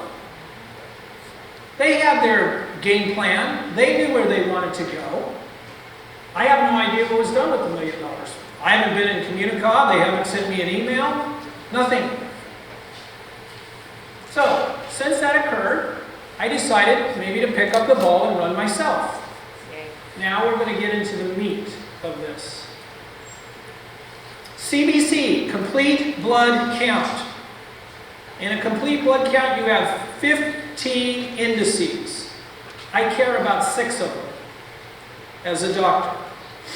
Where does the blood come from? It comes from, and we're going to talk about white cells, red cells, and platelets, and a few others. If you look at this slide, this is your femur. That's inside your femur. That's your bone marrow. You've heard about bone marrow biopsies. They drive a big needle in, they pull it out in cancer patients, and they look, they do all kinds of testing on it. But this is where it's made, and it's made from one cell, called a stem cell. Okay? Let's blow that up and look through this. Stem cell goes off on 2 paths, and it ends up with a lymphocyte on my right, and 3 others, which are red cells and your platelets and other white blood cells. And there's all kinds of white cells. But we're going to function and look at neutrophils only. When you go to the doctor, he orders a CBC, this is what he gets back. You're going to see this, WBC, RBC, hemoglobin, hematocrit, all of these other indices we're okay with because it's the morphology of the cell. Platelet count, we're going to look at neutrophils and lymphocytes. Now, when you take in toxins into the body, I'm going to go back for a second, it affects the DNA in the center of the cell. So the morphology of the cell can change, or the production can slow down, or it can speed up. That's what leukemia is. So the patterns and changes in these are known as dysplasia. These are precancerous changes. Can lead to myelodysplastic syndromes, leukemia, multiple myeloma, aplastic anemia, and lymphomas. So what I did, and by the way, that is well supported and documented in emails sent to you by the Department of Environmental Health and Dr. Jarrett, Michael Jarrett. So he's on board with this, but I never heard from him. Under HIPAA, I have a HIPAA compliant server. It's all set up. I can receive data. No personal individual health information would ever be disclosed from any of the patients I received information. I went to the lab, Primex lab initially. Primex was willing to release the information. We looked at 11,738 CBCs. 18 and above. Didn't matter if it was male, female. We looked at a 10-year history from 2008 to 2018. The test group was 4,473 CBCs from the exposed 91326 zip code in Porter Ranch. I used 3 control groups, looking at different elevations, because elevations can affect the overall number of the counts. We looked at Malibu, Lancaster, and Camarillo. Findings. Now, very important. These are not abnormal numbers. We looked at your average of 91326, and we compared them to the average counts of 3 control groups. And we looked at those 2 numbers, and when we talked about a p-value, we wanted to see if they were different, significantly statistically different. And here's what we found. I'll point this out in your graphs. Look at the top, it says average WBC. Under it, a neutrophil is a white blood cell count. It's a particular white blood cell count. The broken line is the control group, and under that is 91326. The yellow mark of the p-value in between, if it's less than 0.05, it's significant. And we looked at this from 2008 through 2018. What you want to look at here is the yellow marks. That tells you, are you in 91326 statistically significantly different than the control groups? RBCs, your red blood cell count. What's in your red blood cell? Hemoglobin. What's hematocrit? It's the number of red blood cells per total unit volume of blood. You see the yellow? You're significantly different. You're low. Why? Let's go on to platelets. You're significantly different. Why? These are dysplastic changes, potentially. Can lead to anemia, can lead to other diseases of leukemia, multiple myeloma, aplastic anemia. This data was reviewed by a leading researcher here in California and came up with the assessment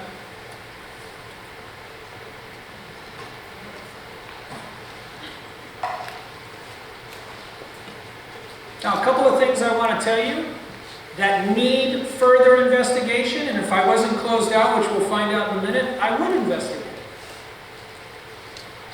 This graph right here, if you blow this up and look at it, there is a questionable correlation. If you look at the yellow line, you actually recovered and went beyond the control groups when the field was dormant. You look in the literature, 3 to 6 months, you can recover. So if it's taken away, your bone marrow wakes back up, it's not being suppressed, it can work, and you will come back up to the normal control groups, which is my hypothesis. Now I want you to look here. Actually, I want to make one more point. When did you turn the facility back on? 3 to 6 months? Where's your white blood cell counts going?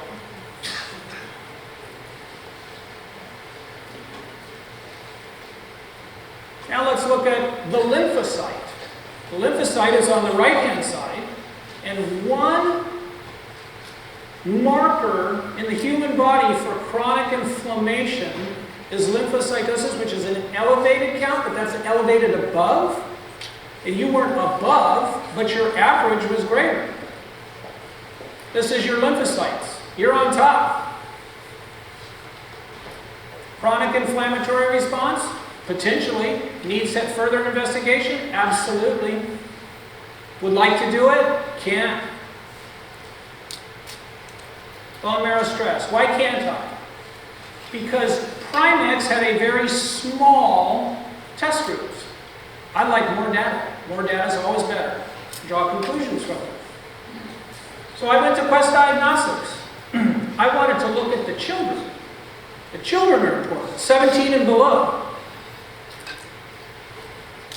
They did not have enough data to look at, and they also went dark on me, which we'll talk about in a second.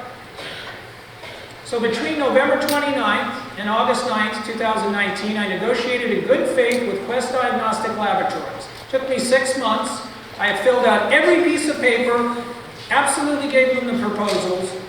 Everything was fine, had numerous conference calls with them until, and again, this is a HIPAA compliant, and they never argued and said that it was a problem. So a conversation occurred in which I was questioned, are you working with the Department of Public Health? And my reply, no, in my opinion, they cannot be trusted. Within 2 weeks, I was informed that I would not be receiving any data from Quest on the basis that it is not a priority. Maybe they should have been federal politicians. The children are not a priority. So I wrote an appeal letter to a Dr. Michael McFall, a physician at Quest, and I received on December 4th a voicemail. Quest could not marshal the resources to provide information. Marshal the resources? How long does it take you to click a damn computer and pull up a file and say, send to this email?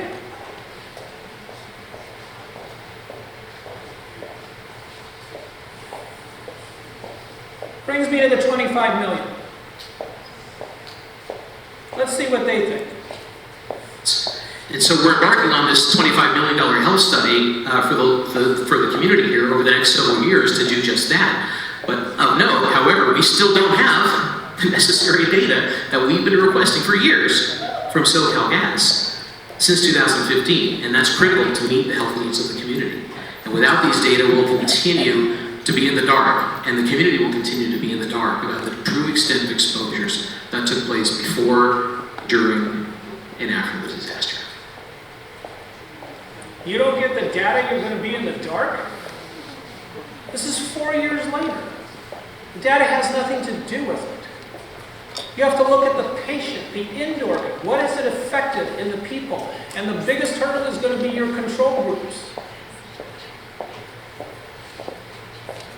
Without SoCal Gas cooperation, how thorough do you think the study could be? If they continue to not release their chemical background information, what will you be able to ascertain based on samples that have been collected in the community? Well, we're going to need to get that info. I think we have to take no for an answer. The info that the SoCal Gas has not given us needs to be given to us. It needs to be given to that scientific panel. It needs to be given to the researchers. So I don't think that there's any reason to consider what we would do otherwise.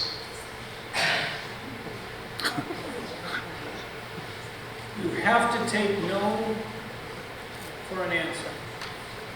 Well, I apologize. But why the hell didn't you do that 4 years ago?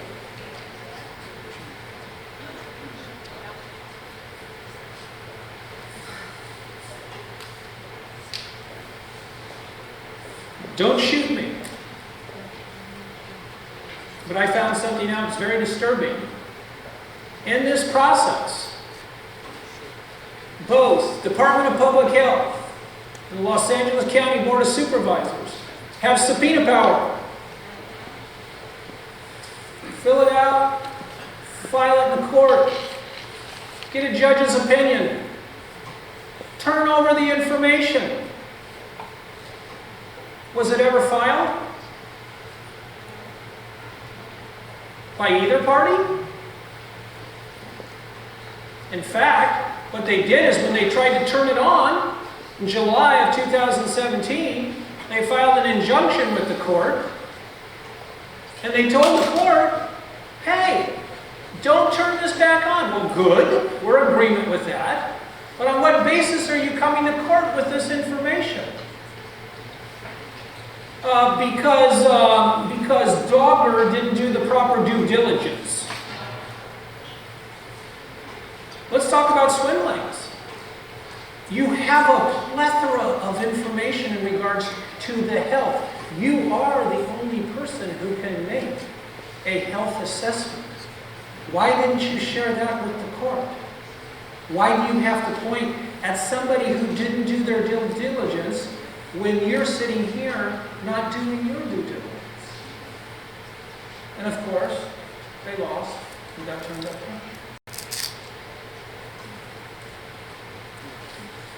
I think I'm making my point.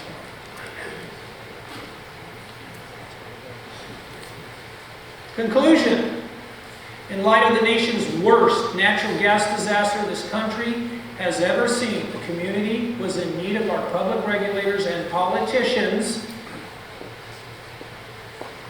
for protection and full disclosure for the health impacts caused by the massive blowout. The leaders of the public agencies are referred to as civil servants.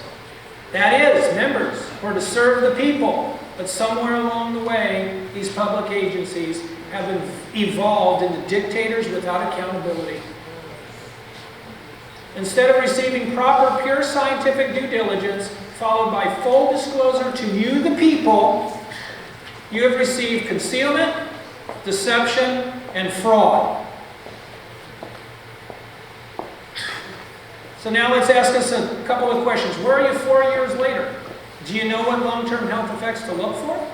Do they? Who's evaluating the ongoing fugitive admissions?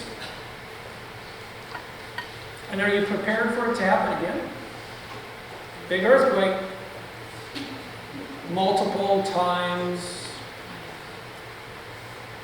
But the most important question I have, and you all should think about, who's behind it all? Who's the master puppeteer? Because those people at Department of Public Health, they gotta be dancing to a different drummer. I want to know, who's it? Is it the Board of Supervisors? Is it buying off politicians? Does it go to Jerry Brown? Is it at Newsom's desk now?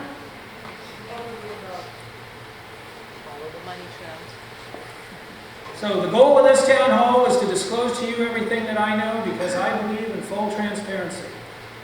Now you know. You the people, you the media, you the politicians, you the plaintiff attorneys, and yes, you the regulators. I lay it at your doorstep. Question is what will you do with it? Thank you.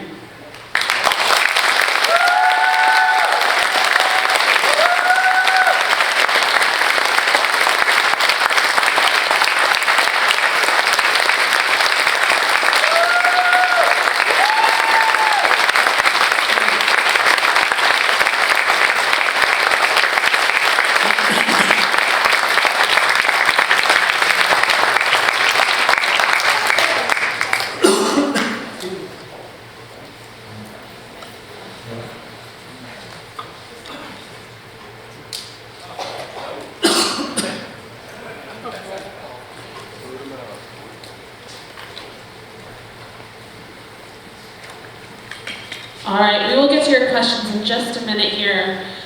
But first I'd like to introduce the Aliso Moms Alliance. They are a group of local moms who have been especially active in the fight to get Aliso Canyon shut down because of their family's health, especially the health of their children, was immensely affected by the blowout. So we're going to do roll call, and then we will get to questions.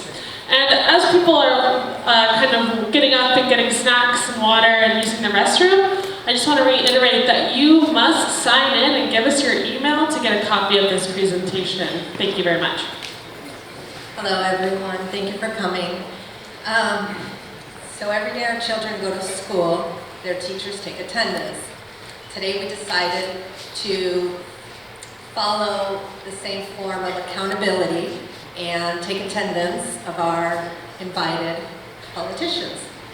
So we're going to start with, and please stand up if you are present, Governor Gavin Newsom.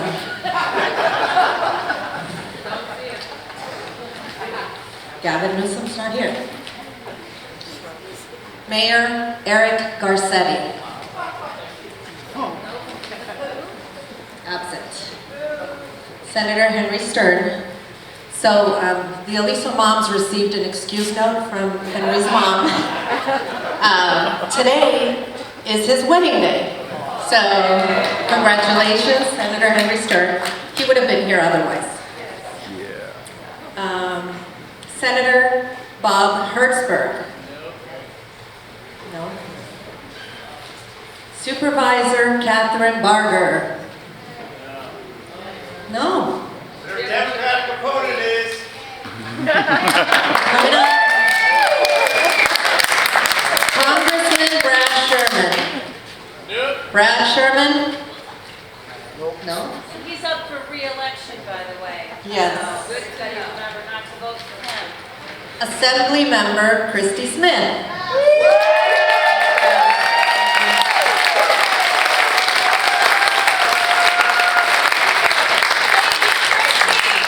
Assembly Member Jesse Gabriel.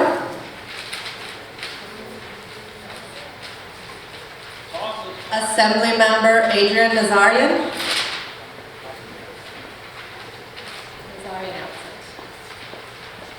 Council Member John Lee. I'm sorry, we don't recognize staffers because we didn't vote for staffers. And one final question, is anyone here running for office? Please stand up and announce your name and what you're running for. Let's start with you. Hello everybody, my name is Asad Al-Najjar and I'm running for the office of Council District 12. I'm a 30 years engineer at the City of LA and I'll bring a lot of solutions for this crisis, plus I will fix the district for you. And my name is Dr. Lorraine Lundquist, and I am running for LA City Council District 12. Please, let's just get this facility shut down, and let's just get this community the justice it deserves. My name is Darryl Park. I'm a progressive candidate going against Catherine Barger. I pledge to you two things. One, we will shut down that facility, and we will make it the most successful renewable energy test bed in the entire world. And that doesn't mean we'll just shut it down and leave the gas there. Yeah. We will drain that gas. We will have the most comprehensive monitoring that shows up on every one of your phones. You don't have to beg for data anymore. It will be there 24/7. The second thing we will do, all these agencies, all these folks that you saw let us all down. I have subpoena power once I get elected. And you better believe I'm going to use it. Yeah. I'm going to use it to protect every single one of you. For 4 years we've been stuck, but we're not going to be stuck anymore. And you're going to watch as a whole lot of people squirm under oath. A whole lot of gas company employees are going to go to jail. Yes. A whole lot of folks in the Department of Public Health are going to end up no longer being certified as public health officials. That department will look very different, and it will protect us. And then I need every single one of you to make sure, long into the future, we never go back to these dark days. Yeah. So thank you.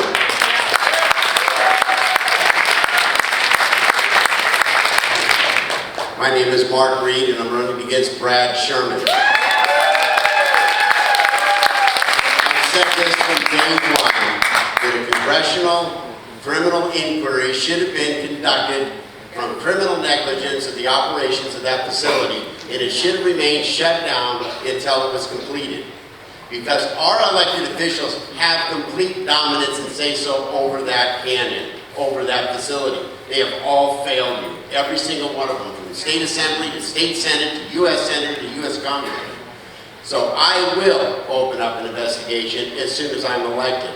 I've already had Dr. Nordella on our radio show, The Voice of Reason. I had Nancy and Kelly on the radio show, and Matt will be on my radio show as well, because we need to get this information out there. We have to understand that there's been an active cover-up of what has happened at this canyon. Yes. But our elected officials are complacent with it because why? One reason. They get a lot of money from the gas company. They spend over $250 million a year on lobbyists. So they're going to keep their mouths shut. And they're keeping them shut. And they will remain keeping them shut. It's not their problem anymore. It's your problem. Who are you going to vote for? Are you going to vote for someone like Harold, like Lorraine, like myself, in order to get this taken care of? Or are you going to continue going into that poll booth and marking off the incumbent? It's your, the engineer too. I love my engineers. But it's up to you now. It's not up to them. It's up to you in the poll booth. You need to go in there and vote these elected officials that are incumbents out, period. My name is Mark Reed.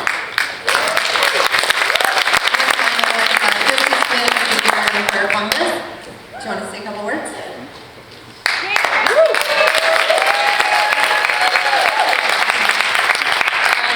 So that was me in the video going after Reagan.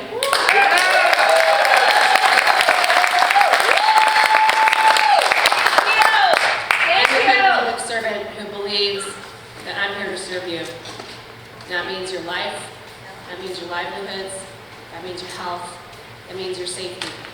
And due to some unfortunate circumstances recently in Washington, D.C., we now lost our local congresswoman who I know was in this fight with me. She's going to be replaced by special election, so I've stepped up to fill that void.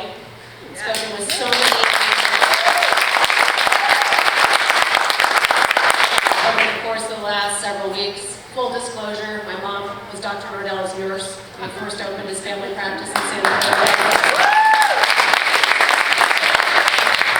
I've known that man for now all of my adult life.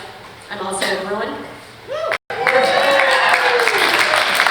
Bruins believe in science. His science is good. It's as accurate as it could have been with the data that's been provided to him. But now it's up to us to continue to carry on this movement, to carry on this fight through your individual lawsuits, through whatever class action lawsuit emerges, through your votes, and through how we conduct ourselves next. Those who are elected to serve you, those who are hired to serve you, must be forced to serve you.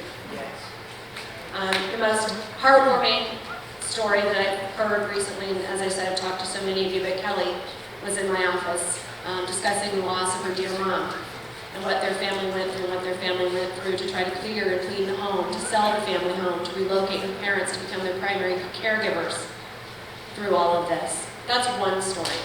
There are so many. There's $25 million goddamn dollars sitting on the sideline that should be used right now. Yes.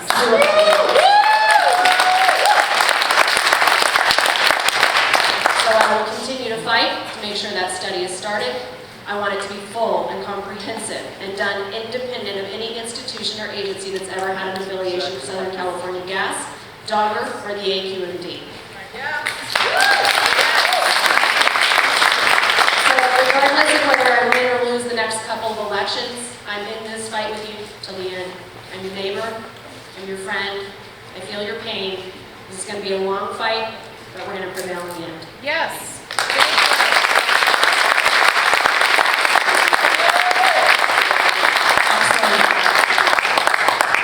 Thank you to the Aliso moms, thank you to our candidates.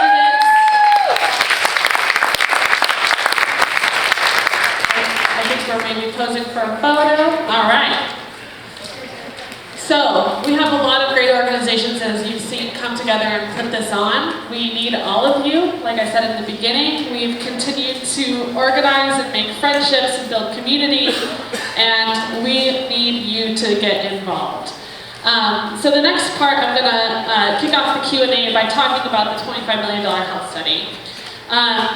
So I would like to introduce you to some of the members of this community who have been diligently involved and are tasked with overseeing that $25 million health study.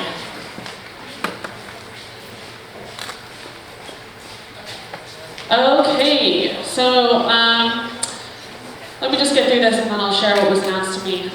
We would like to, basically there's this group called the Community Advisory Group, CAG for short, who were established as part of the county's $25 million health research study. The CAG's purpose is to assist with the communication between the communities of the Northwest San Fernando Valley, specifically those impacted by the Aliso Canyon blowout, and public health. It is composed of 19 community members from across the region. 7 members were voted on by area neighborhood councils, 2 from Port Ranch, and 1 each from Granada Hills North, Granada Hills South, Chatsworth, Northridge East, and Northridge West. 12 additional members were then chosen by public health from self-nominated applicants solicited through an online application process. The group has recently come together and has begun to plan outreach efforts to the community. In today's town hall, many of them are here to listen and learn. As advocates for the community, the CAG has asked that the Department of Public Health ensure that the study embraces several community-centric principles, including that it be a robust, multifaceted examination of the short and long-term health effects on the communities of the North San Fernando Valley and of the known chemicals released before, during, and after the blowout event. 2, that it be a study which is monitored by community involvement, independently directed, transparent at every level, and driven by science, not political agendas. And number 3, with the expectation and intention that it will be the gold standard and definitive study of its kind. Would those members of the Community Advisory Group that are present please stand up?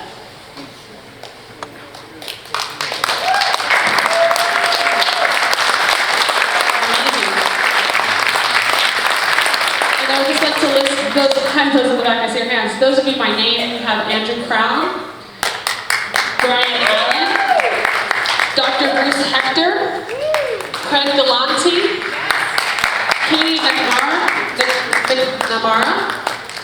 Lori Avazian, Mary Blair, Melissa Messer, Mihran Kaladijia, Mike Kaiser, and Patty Gluck. Please give them a round of applause.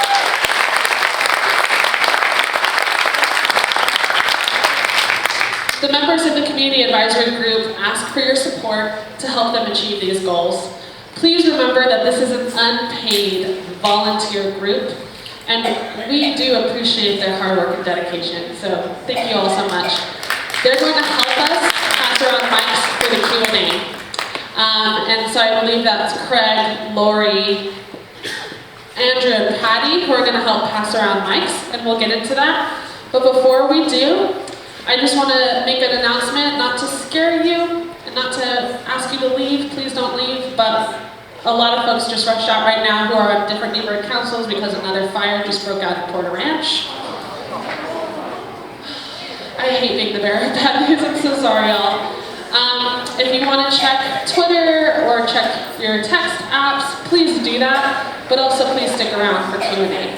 So not to totally alarm you, please don't leave. We have a lot more to do.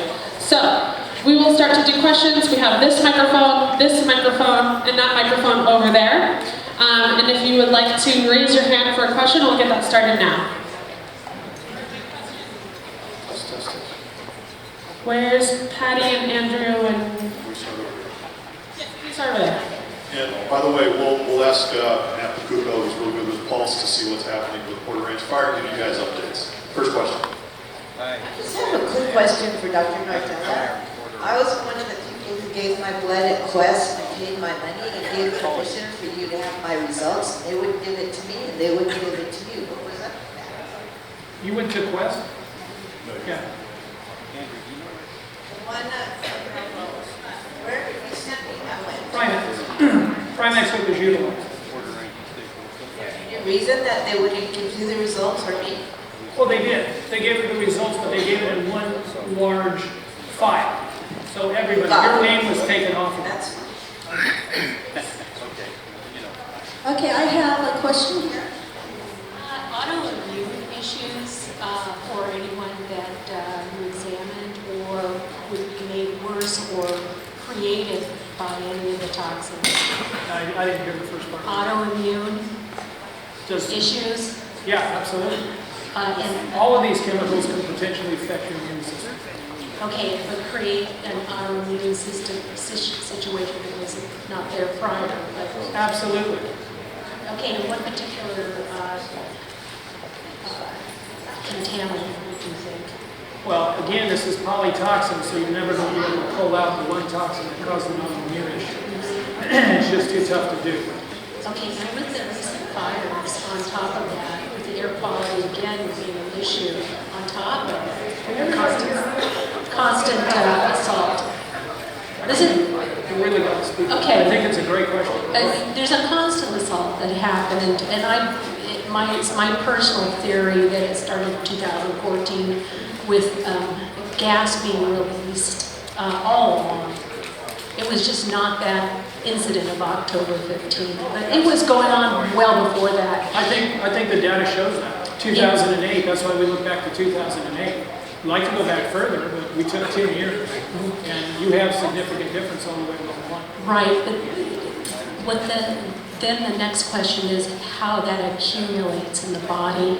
And then when we have air quality issues and the wind that goes from northeast to southwest, again, that was another situation. But then we have air quality issues with fire on top of that, on top of another fire just now, and So let's separate those two questions. Sure. First, the toxins. I gotta get back, I know they've already told me from feedback from the speaker. But the issue with the toxins, it's polytoxins, so it's tough to say. What does accumulate in the body is heavy metals. You will get rid of some of the heavy metals, but heavy metals have an affinity for tissue and will bond to mainly bone, could be liver, could be kidney. So they will bond and stay with you forever. The other chemicals go to the liver, they are metabolized. The things that you can do is N-acetylcysteine. By taking that, it makes glutathione. Glutathione reverses the chemical reactions. It's what they call an oxidative reduction reaction.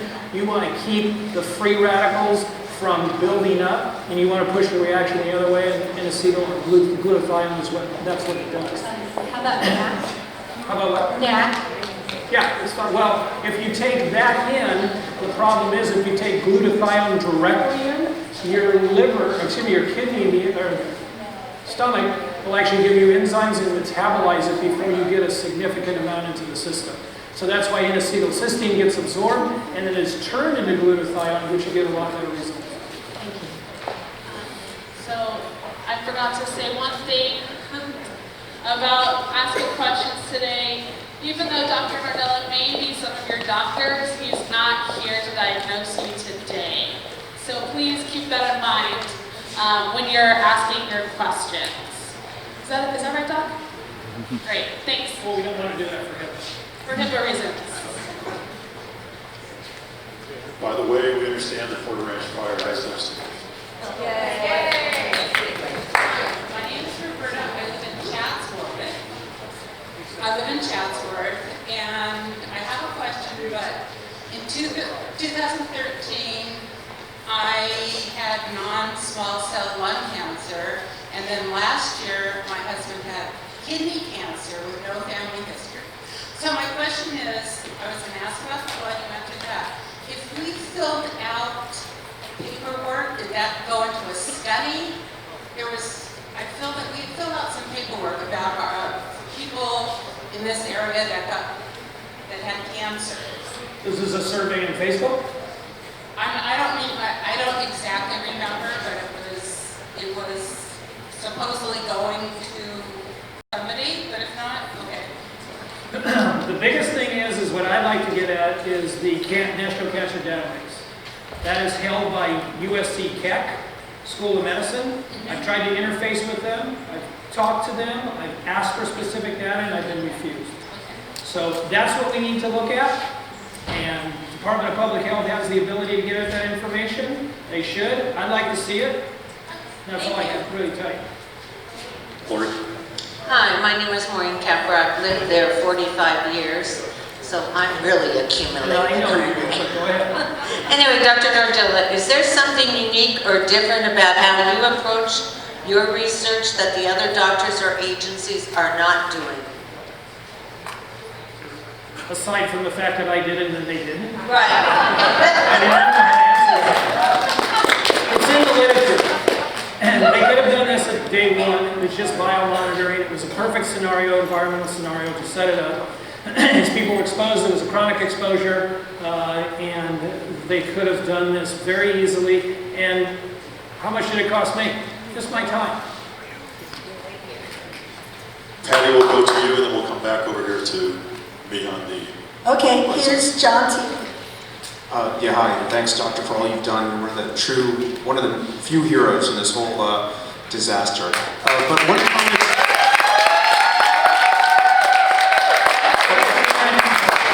I would make one comment. My house is one of the 100 or so tested with the wipe, and I just wanted to let you know how they took the wipe in my house. It was not as big as the wipe you had. It was literally less than an inch by an inch. It was not a wipe across. It was up to they went to the windowsill. They looked, and they dapped it, and that was their quote, wipe. So I just want to let you know, in case you weren't aware of how they did it in my house, it was not as good as how you did it. That's my only comment. Thank you. We're over here. Are you going to make me walk back and forth? Yeah, we're going to go keep it even. So when you first offered that people join your health study, I wasn't sure whether this was something that would benefit me in terms of being a plaintiff that's, signed up with one of these law firms that have signed up, I guess, thousands and thousands of people. So I called and I spoke with the attorney that is assigned to me at this law firm, whether this would be something that would benefit my case. And I was told that it would not, because even if I went through the whole thing and got these reported results, it would not be able to be submitted into the testimony of the case because you, as a doctor, weren't signed up with them, and et cetera, et cetera. And so, but they never did request that I get any testing done. I actually had asked my doctor, and this was probably a year after the gas leak, but I asked my doctor if, we could do any testing, what would insurance cover, et cetera. And he did do CBC, and I think he was able to do benzene and a few other things that I don't remember what they were, but I can, go back and get the results. But I'm just curious if this was a correct advice given to me by this attorney that I should not partake in your study, because now I'm questioning it because I have nothing really except these random studies that my doctor did kindly out of me requesting them. But he didn't have, obviously, the background that you do in terms of guiding what tests should be done and how they should be done, etc. So any comments that you have, I'd appreciate. Yeah, so I respond to that by saying, I'm not sure, I'm not a lawyer, but the issue with your physician, hopefully he documented that your symptomatology was related to the gas blowout. That's the most important thing in regards to your litigation. For him to advise you not to be in the study, I can't even comment upon that. But I would say that you being in the study would have helped as an entire group to come to a conclusion. The larger the cohort you have in numbers, the more scientifically accurate it is. So that's how I would respond to that. Yes, my name is Marjorie Brown. I live in Chatsworth, but I have the Aliso Canyon cough. I'm very happy that the doctors in Woodland Hills, Kaiser seem to recognize Aliso Canyon coughs, and they don't argue about it. They are aware of what's going on, so that pleased me. I'm concerned because you said that we're all breathing or have breathed aerosolized crude oil during the blowout. I have a double question. I'm wondering what harm this would have done, just the oil breathing. And I want to mention that there's an oil field right next door to Aliso called Termo Oil. And I had occasion to confront the manager of that about the fracking that they're doing, which he denied. That was on behalf of my neighborhood council, West Hills Neighborhood Council, that I'm a member of. And I would like to know from you, we know that Aliso leaks all the time, which means that some more oil may be coming out along with the gas. I'm wondering what harm when these places catch on fire. Does the fire make everything worse, or only if there's some leaking pipes? There may be no pipes underground at all, so I'm wondering. I don't even know where to start with that one. First of all, we do have retired fire here. He might be able to comment upon that. Toxic crude oil, as you saw, is toxic to all of those organ systems we talked about. You inhale it, it can get on your skin and absorb through your skin and your blood. The biggest thing in toxic crude oil, the chemical is benzene. Benzene does what benzene does, cancer causing. In regards to the fires, it brings up an interesting issue with fires. Now I'll share what I know, and maybe Dan can chime in on this, is when you combust something, and I apologize for the gum, but my mouth is really dry. When you combust something, you're combusting bush, okay, which is the fuel. You can combust structures, and you can combust what I call now is the biblical fire, is the fire that was on the hillside. There was no fuel around it. Oh, thank you. So you talk about burning bush. It's either complete or incomplete combustion. It gives off the greenhouse gases. It's not good for you, and it forms particulate matter.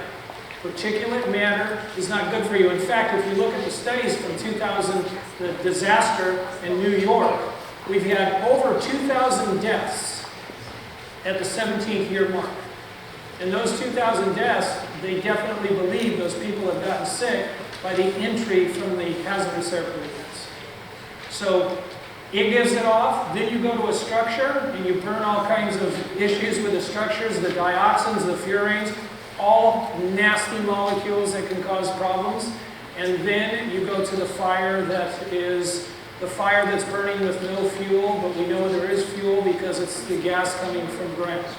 So, Dan, do you have anything to add that you might want to add? So it's all bad. It's all bad. Okay, so we have Mark here. Dr. Nordelli, you may or may not know the answer to this question, but prior to the gas blowout of SS-25, there was 25 wells that were identified as leaking. Are there still wells leaking there, and are they monitoring them, and will they continue to exacerbate the health problems you've identified? Well, I think that the issue is that you can only say, is there fugitive emissions? And then, where's it coming from? The issue is, and actually it's very interesting, you can tell, let's say you have a dump site or some form of structure that will give you methane. And that methane can go over into your community and initiate a monitoring. But methane can be looked at in a particular way, and I won't get too scientific about it because they have isomers and so forth and so on. And there's a proper isomer for the methane that's coming from the ground and the methane that's coming from, let's say, a cow field. It's a different methane. So the methane that they measured, and I believe, and maybe Dr. Gonzalez can comment upon this, is the methane, I believe, that came from the storage facility. Am I correct on that, or am I? So the methane that you measured, from what I understand, you looked at an isomer ratio. Is that correct? Right. In the methane that we looked at, it was just a general methane, but what we did to isolate it from urban sources is we looked at anything above 2.3 and then correlated that with the other caps to see that when there's elevated methane, do we also see elevated amounts of hazardous air pollutants. So we didn't look at anthropogenic versus other methane, but we isolated what we felt was additional source of methane by looking at levels above 2.3 parts per million. Which is great science, right? 2.2, 2.3, that's fine. Triggers at 5, you lose all of that. So, yeah, thank you. Go over here. I can't hear you. Can you hear me now? Can we turn these mics up? How about it? Okay, I have a question about the CBC surveillance simulation. Could you explain how you selected your 3 control groups, and did you see a similar trend when you looked at like the whole county, or? Similar groups in what? The 3 control groups that you compared the Porter Ranch zip code to, how did you select those 3 groups? And did you see a similar trend when you compared Porter Ranch residents to other zip codes or other locations? Well, first of all, what we did is we grouped the control groups. So we looked at sea level, a little higher than sea level, and then at about Lancaster, I want to say it's about 25, the quality is plus or minus 200 feet. And then we looked at Porter Ranch, which is 1,220 feet of elevation. Because as you elevate, the CBCs can change, the white blood cell counts can change. But as you saw in the study, it was not only the white cells. You guys were positive for 6 out of 6 markers, the 91326. Yeah. So, did we then pull any control groups out and compare them? No. We also tried to look at communities that were not associated in locality to a storage facility. That was important. We got the beach breeze. Camarillo again gets the beach breeze. Lancaster was desert. None of them were associated with storage facilities. We did look at Playa del Rey, but we didn't have enough information to come to a conclusion. Did I answer your question? Yeah, thank you. Just want to know. Okay, I just want to know. I know Jerry Brown has said that the facility will be closed within 10 years, and from what I've heard, that commitment hasn't changed. So, what needs to be done before the Aliso Canyon facility can close? Why is it 10 years and not 7, not 12? Where did that number come from? And what would have to happen for it to be lower? To lower the years? Yeah, what would have to happen for it to be closed faster? Or what barriers are blocking the facility from being closed? Well, I can only speculate, so that's important. And you'd have to take away the corruptness within our political system. If you took away the corruptness and there were no lobbyists, you might be able to get someplace. But when you can buy politicians off, and politicians look the other way, and I've met with quite a few of the politicians, one-on-one or in a group, let me tell you something, I apologize, but I'd have to take an anti-nausea medication after I left this meeting. They are horrible. And these people that you see that are running for office, make a change. If your change is worse, then change again. The only thing you guys have here is the democracy that you can go check off a vote. You vote for them, and you put them in. And the problem is they become the dictators, and that's not right. Okay, I have a question here. I wanted to ask you a couple of questions. First of all, I don't have this doctor anymore, but she never acknowledged the symptoms that we were having during the exposure. I want to know, was she part of that non-disclosure group? And the second thing is, has any of these attorneys that drowned us during the gas leak, has anybody contacted you? What was the first part of the question? My doctor would never answer. Who is your doctor? I don't know your doctor. Well, I don't want to say her name. Okay. Then I apologize, I couldn't answer. But there's not a group of doctors, but your question and your statement is common. I receive patients coming to me all the time and say, in tears, anger, that the doctor didn't want to listen. Doctor one poor young lady told her she was annoying her and get out of my office. It's like, wow. So that's a common point. During the litigation, Has anybody bothered to contact you for any of your data? Very early, I was invited by one firm to be retained, and I said, thank you, but no thank you. I want to stay absolutely independent of all of these issues, because people will just pick up and throw stones at me. They will anyways, but that's okay. That's okay. The numbers are the numbers. We can interpret them all kinds of ways. We can vary it, as you saw. I've given you information and evidence that that's what they do. So, will they do that with this? I don't know. But we'll see. Doctor, we're going to bounce over to your left, please. Hi, Dr. Nardella. First of all, I want to thank you for everything you've done for us. And my question is maybe for you or maybe for one of the attorneys. My family and I did do the CBCs, and there were abnormalities. However, we lost our health insurance, and our health symptoms were not, some of us, our health symptoms were not documented by a doctor. And I don't know, can you tell me, will that have a negative impact on our lawsuit? Or maybe a lawyer can answer that? Well, the way I understand it, and actually is Patricia here? Oh, or can you? The way I understand it, she finishes chewing her food, and it's okay. Is that, yeah, if you don't have documentation that your symptomatology was related to the gas blowout, it's going to be tough. And that's what was so upsetting about making that statement and sending that letter out. You guide off the path, then you lose. And you've already lost so much. Ready? I covered you. Just imagine, compare it to a car accident. If you don't go to the doctor, you're not going to get the support that you want for the car insurance. I'm sorry, I'm still trying to swallow that. You're not supposed to speak when you're eating, apparently. But what I was trying to say is that it could have an impact. What that impact would be, none of us know. So even if our financial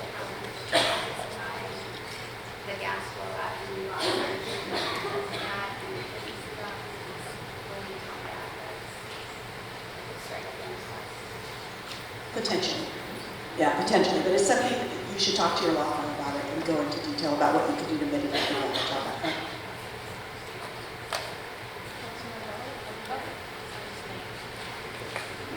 Hey, my name is Kelly. Dr. Gonzalez was in my parents' house multiple times doing this testing, and they led us to Dr. Nardella actually very early on. My mom had a lot of symptoms, and my parents' dogs were dying, and I noticed that their landscape had radically declined. Making a long story short, my mom was diagnosed with multiple myeloma. That's her back there on that poster. We lost her about 10 weeks ago. It's been a horrifying, horrifying journey. I've been at the CAG meeting, and I am freaking out at what's going on. Greg, you were there with me. The health department is definitely not stepping up in a way that they should to notify people that have been exposed as to what the plan of care should be, nor what we're going to do if this happens again. Just as you brought up, Dr. Nardella, like, what happens if this happens again? Do you go to the ER? What's the plan of care? What, do you get oxygen treatments to get benzene out of your lungs? What about your poor dogs? Has anyone taken the time to look at Google and look at your home from 2008 to 2019? I have.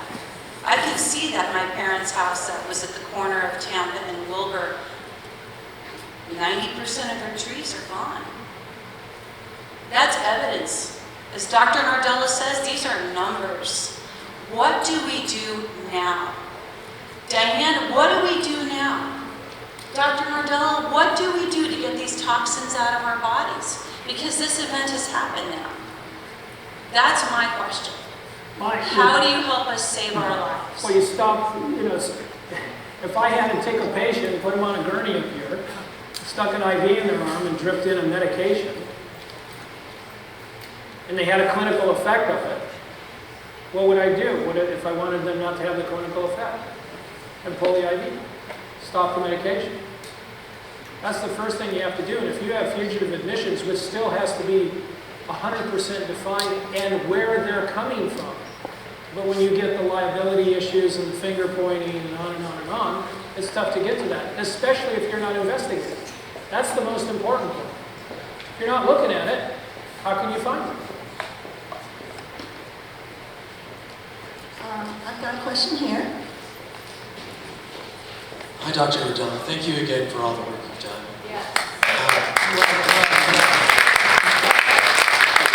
It's really incredible that you've taken your time away from your practice, and just amazing that you've laid all this out for us. My question is about the ongoing study that the South Coast AQMD and the Department of Health are preparing. I feel like you mentioned in passing that there's a $25 million still out there to study this issue. And I was wondering if you could speak to that, if you have any trust in the AQMD specifically and any other state agencies that might be involved, or if you think that the next study is going to repeat the same mistakes. My personal opinion, I would take the 25 million and I would recruit an organization out of California and maybe out of the United States. And to me, the number one would be the WHO, if they were interested, the World Health Organization, to look at these.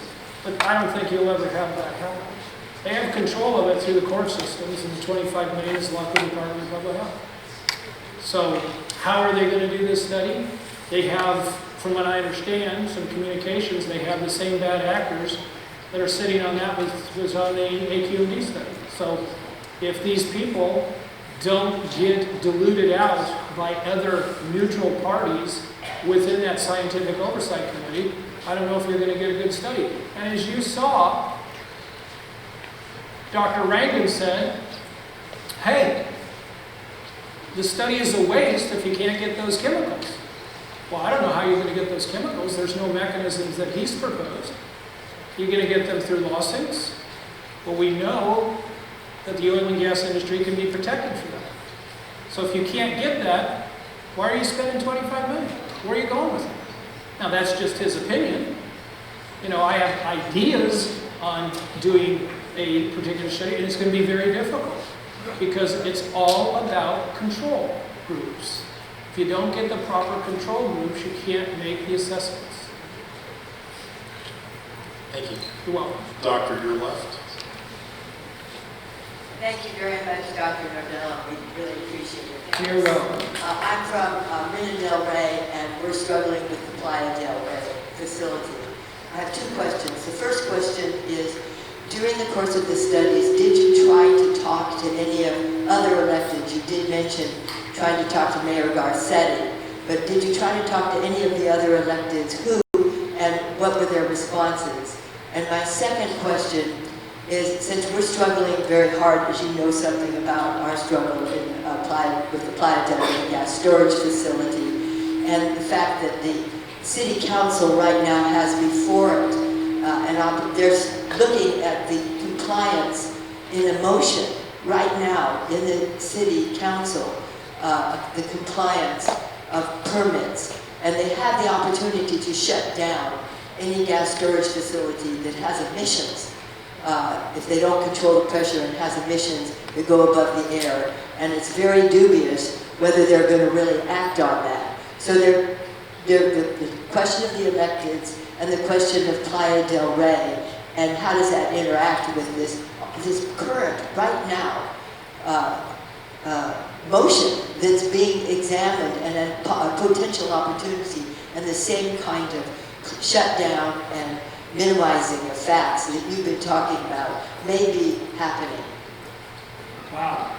Okay, I lost the first question. The first question is the electeds. Did you, in the course of your studies, did you try to talk to electeds, and who, and what did they say? I met with Hertzberg, and I met with Sherman, and I met with Christie, and as I stated, I needed anti-nausea medication for Hertzberg and Sherman. Sherman didn't even stand up and shake our hands when we walked in the room. And he ate a chicken bowl while we were trying to tell him and plead our case. And he didn't miss a beat. That's sad. I said, and I looked at him and I says, I'm here to tell you what I'm going to tell. I want you to get ahead of the thing. It's a courtesy. You got fraud. You got concealment. And he looked at us, 2 other individuals with me, and he goes, well, what do you want me to do? And he goes, I'll write a letter. Then he goes, no, you write the letter, I'll sign it.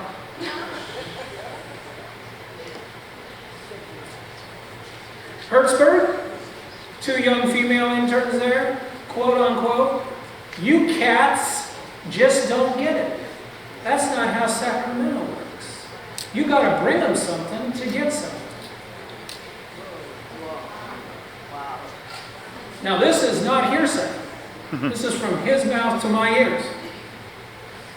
I walked out. This is your problem. It's one of them. If these gentlemen do not support you and do it through legislation, then the only other mechanism you have is plaintiff attorneys. That's your only mechanism. And how you change the sitting seats and getting people to fight for you, and if they're no better, get them out. Make a change. You're already negative. Where can you go from here? But you've got to get active. If you're not, I don't mean to be cruel, but if we act like sheeps, they will treat us as sheeps.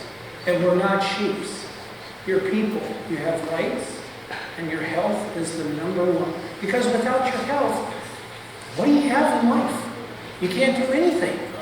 Nothing's fun. I understand that. I've been a patient. So those things are very important. You've got to act. You guys have to get involved. Did I answer? That's the first question. Oh.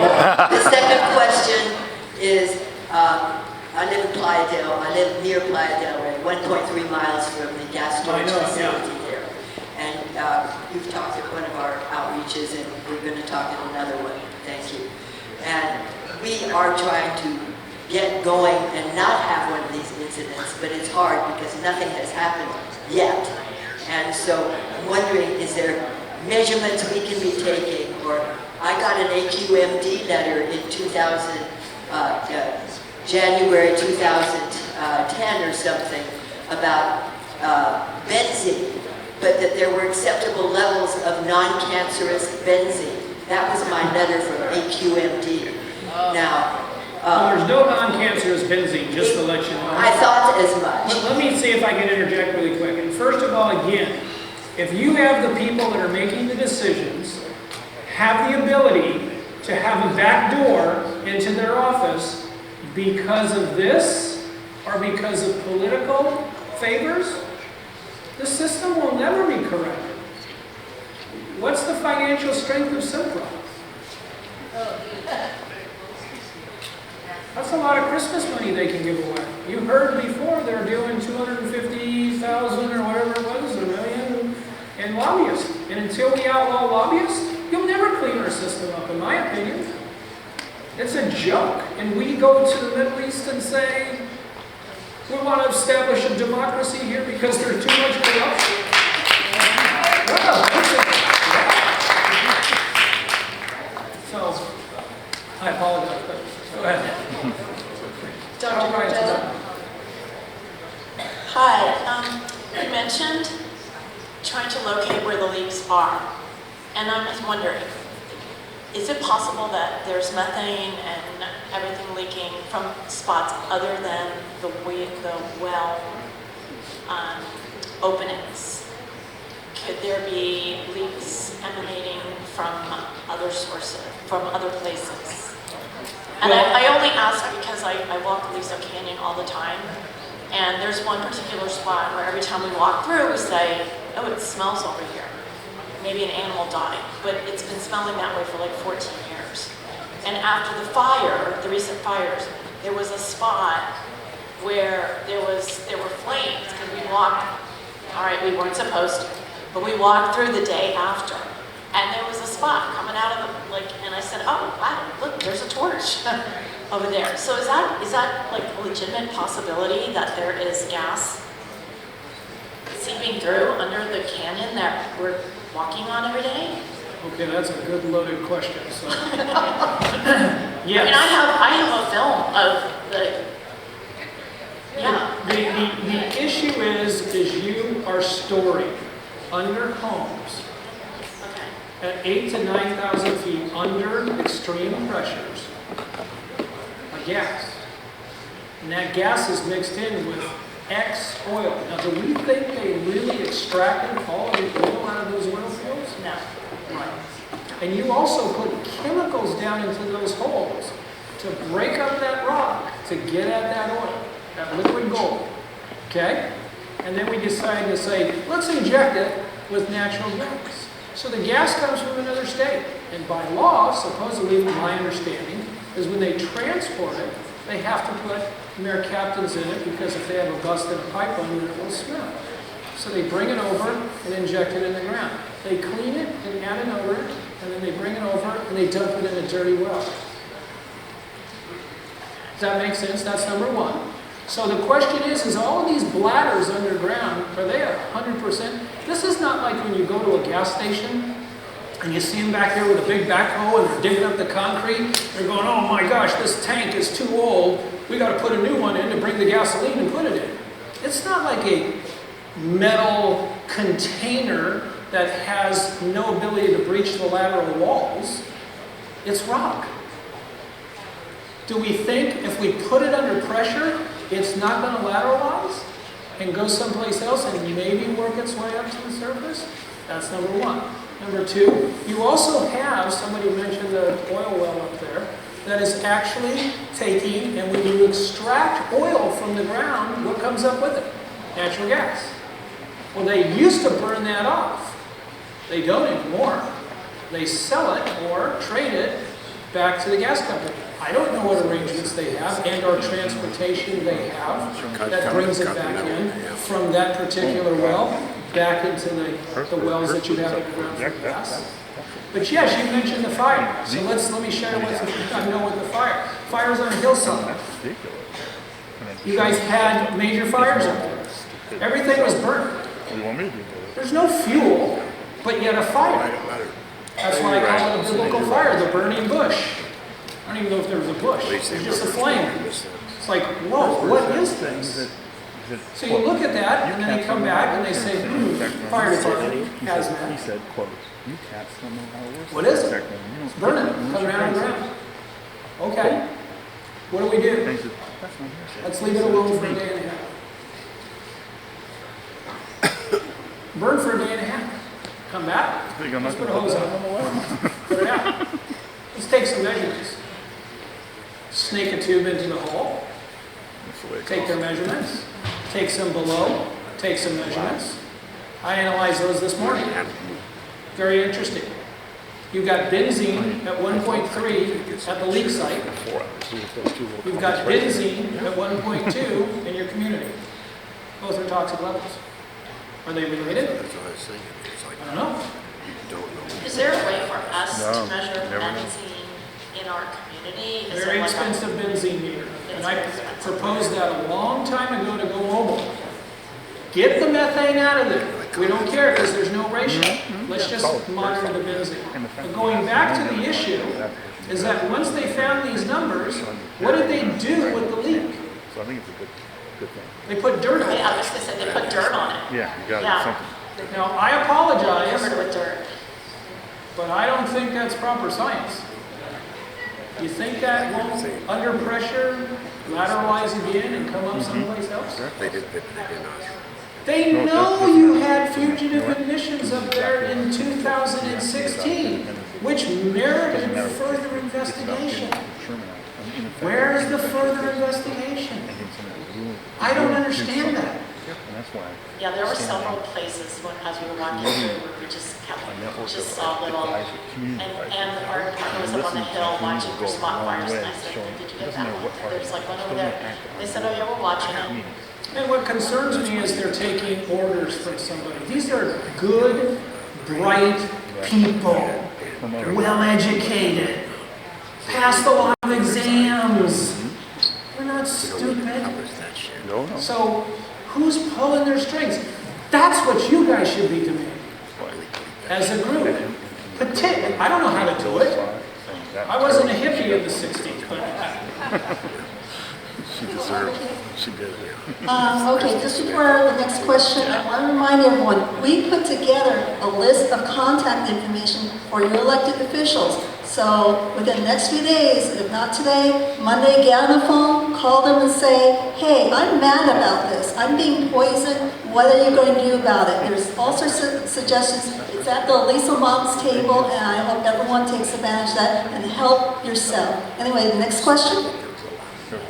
Hi, Doctor. My name is David Carey. This is my mom, Jean Carey, we've met before. Yep. I'm the guy who pressed for a citizen's arrest against a gas company representative for failing to clean my mother's house as they were evicting her. remember it well, sir. And they were trying to evict her from a residential property in Malibu. And the sheriff was showing up at the door, and the eviction notice was on the door.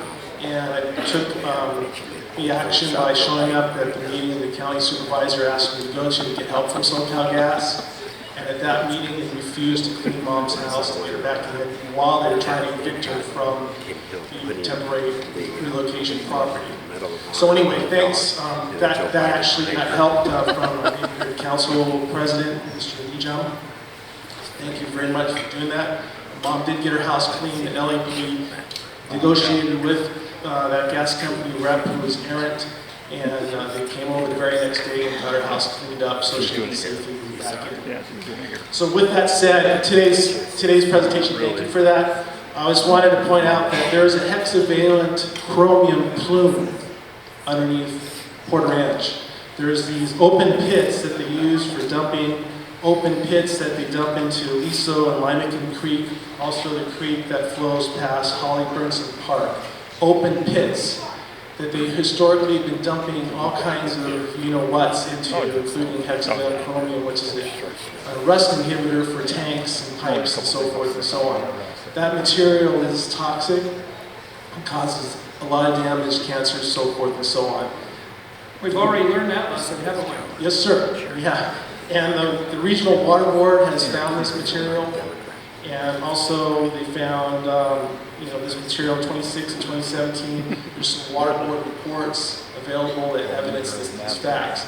I think that needs to be considered, as well as some of the presentations that you talked about on benzene matters and the VOCs and stuff.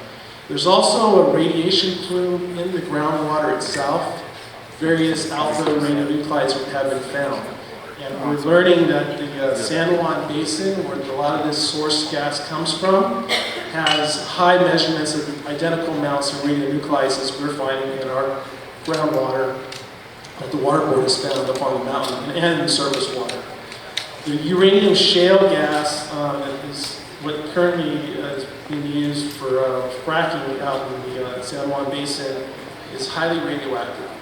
And that stuff is piped straight across state lines to be stored here untreated, straight out of the ground gas harvested from the New Mexico field out there and the Permian Basin as well. But with all that bad news, there's one right thing that happened recently, just yesterday. There's an announcement that the United Kingdom has just outlawed fracking.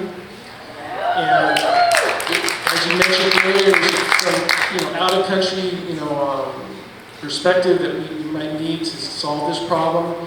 I think we need to look at some of these other countries because they're not so beholden to the big oil and gas as the United States is. How about that? They can make progress. Yes, sir. Yeah. Regarding the fires, though, we've had some fires up on the mountain just recently, some very suspicious ones. Just wanted to point out, down around 9,000, 8,000, 9,000 feet of storage, that's a lot of atmospheres of pressure. What happens is, when the methane encounters Oak Mountain groundwater, it becomes dissolved or gets into solution. That solution, different pressures and temperature gradients that they have there, is very, very flammable. It can ignite, flash ignite. It can have these suspicious fires that come out of the ground.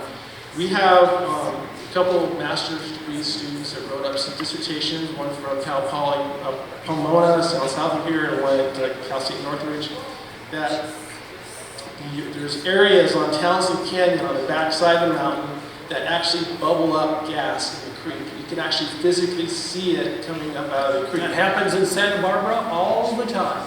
Yes, sir. And they measure it. Exactly, in the Goleta exact field.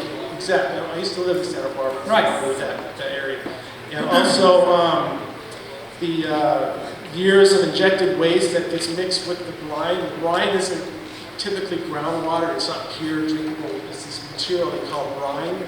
And there's all different kinds of constituents of concern that methane interacts with and creates different compounds and chemicals as well.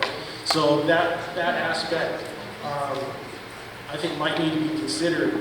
The thing with the mountain and the fires is it mixes with veins of groundwater at all different kinds of levels. Like when we have SS-25 when it blew, apparently around 300 to 500 feet is where the water table met the well, and that's where you can see a lot of the corrosion.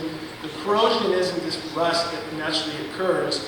What happens is you get a mixture of this dissolved methane, microbial corrosion we call it, and it mixes with the substance of the man-made material of the cement, whatever, at the water table area. So that water table itself is a very toxic, nasty constituent of mixed up mess now. And that, I think, needs to come into the equation of what we've been really exposed to, is adding in all these other elements. You should sit on the CAG. Oh, well. And I apologize, I'm going to interrupt you only because I know there's about 5 other people over here that want to ask questions. You're very knowledgeable, I know you. I think you would be a perfect member for the CAG. Absolutely. Very knowledgeable, yeah. Just one last thing though, sure. On the Cal EPA front, I think we need your help and the community's assistance is to engage the regional water board. We need to get monitoring wells installed along the fence line and down gradient into the community to find out what is below ground, what can cause fires, and what's coming up to poison people. We need data. When you shut it off, you can't make an opinion. And again, don't look. Got it? That's the whole here. Thank you. Over here, your left side.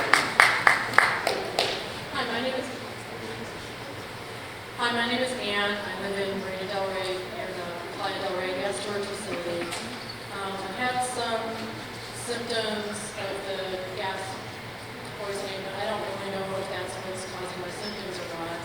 And I'm just wondering, I'm sure you're very busy with all the people here, but I'm just wondering how many doctors are out there. Is there a list of doctors that are knowledgeable on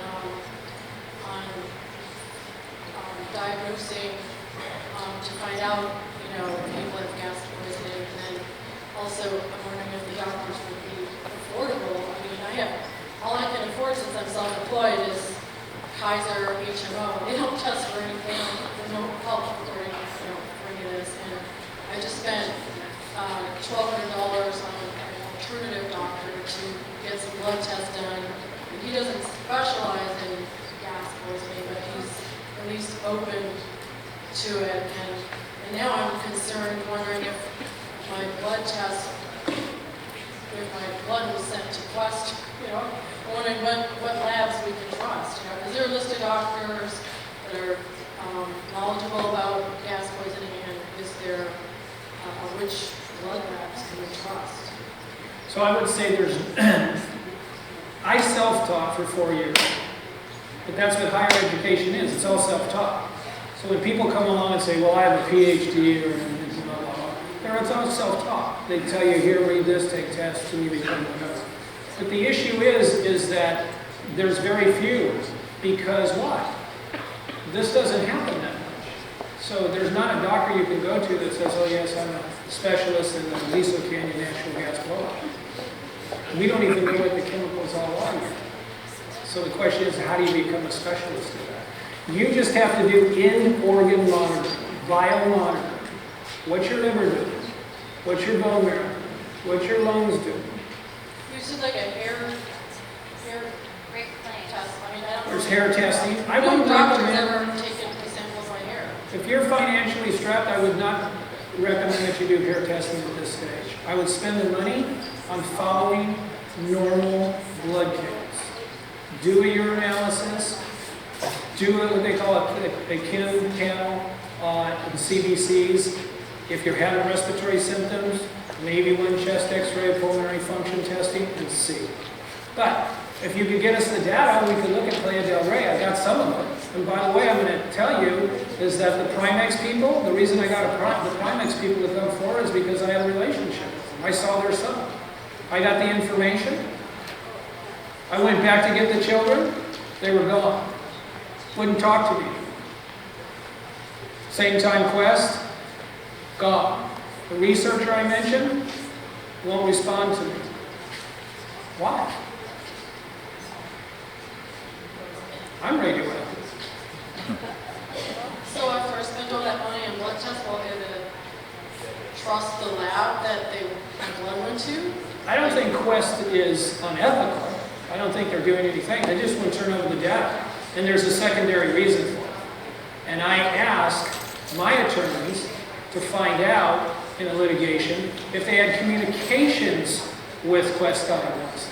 But they'll turn over the data to me, right? I mean, I need to know the blood test results. You can get your blood test anytime you want. It's yours. You are in control of it. Just get a copy. Alter that.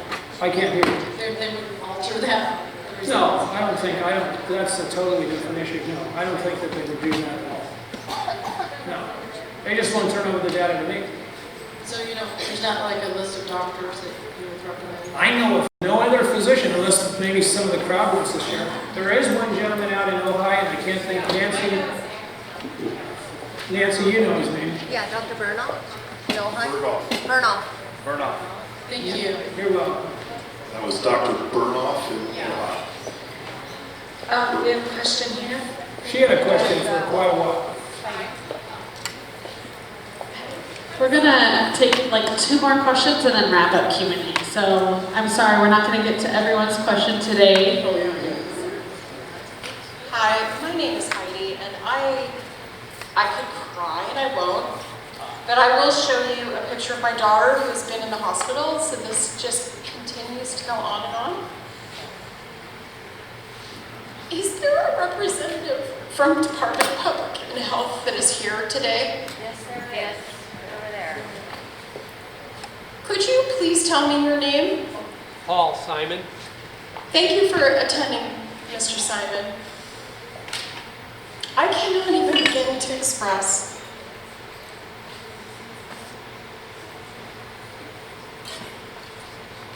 what the false information that was given to us has done to the health of our children.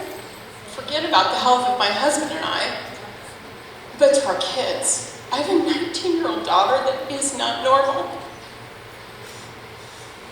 When everything started to happen, when we started getting our children into the pediatrician's office, the first thing that I could tell you that I could see was an entire room full of children with blood everywhere. Coughing up blood, bloody noses, blood, blood, blood. And I'd get into the room with my pediatrician and I'd say, I don't know what's wrong, I need some help. And I would pick my child up from school who went to Nobel Middle School, which is down the street, throw him in the car and rush him straight to the doctor. This happened day after day after day. He was doubled over. We were told it was safe. It wasn't safe. I have a 19-year-old daughter now that has low platelets, and I'm fighting for her life.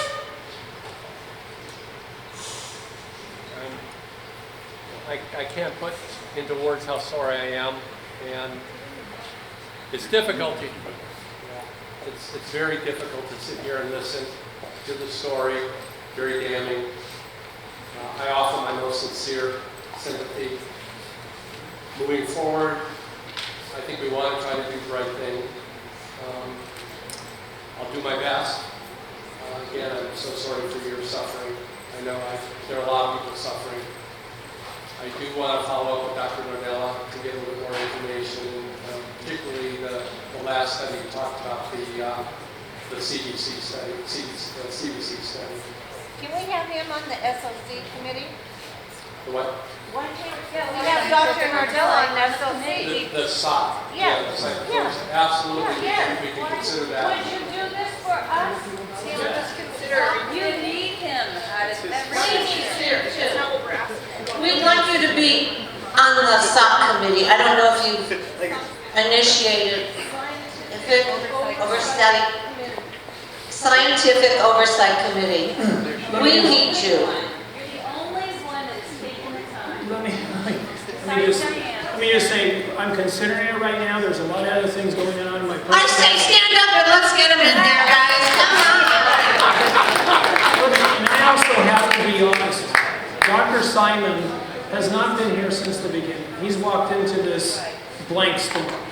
So, and he is the doctor that actually shared the article with me.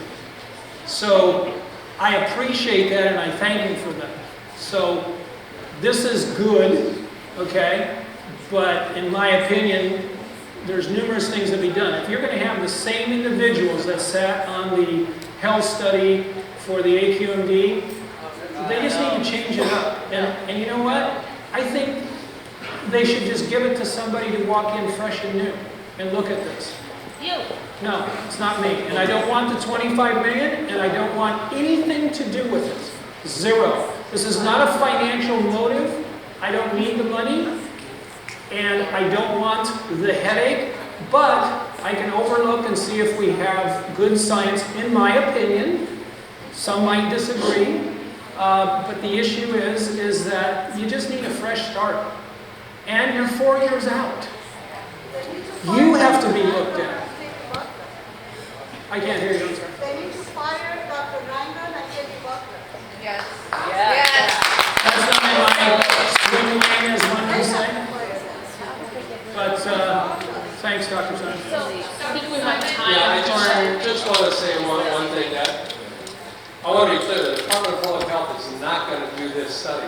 My interest is in getting the very best researchers to do this study with input from you, with significant input from the Scientific Oversight Committee. I recognize there's absolutely no trust, zero trust. I understand why. And I think we all want the same outcome here. I think that's a huge point right there, because he is walking into this and he doesn't know the full story. So he came today with courage, and now he knows the whole story. Let's see what happens.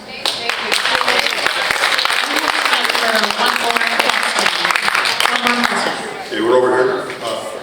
Doctor's left.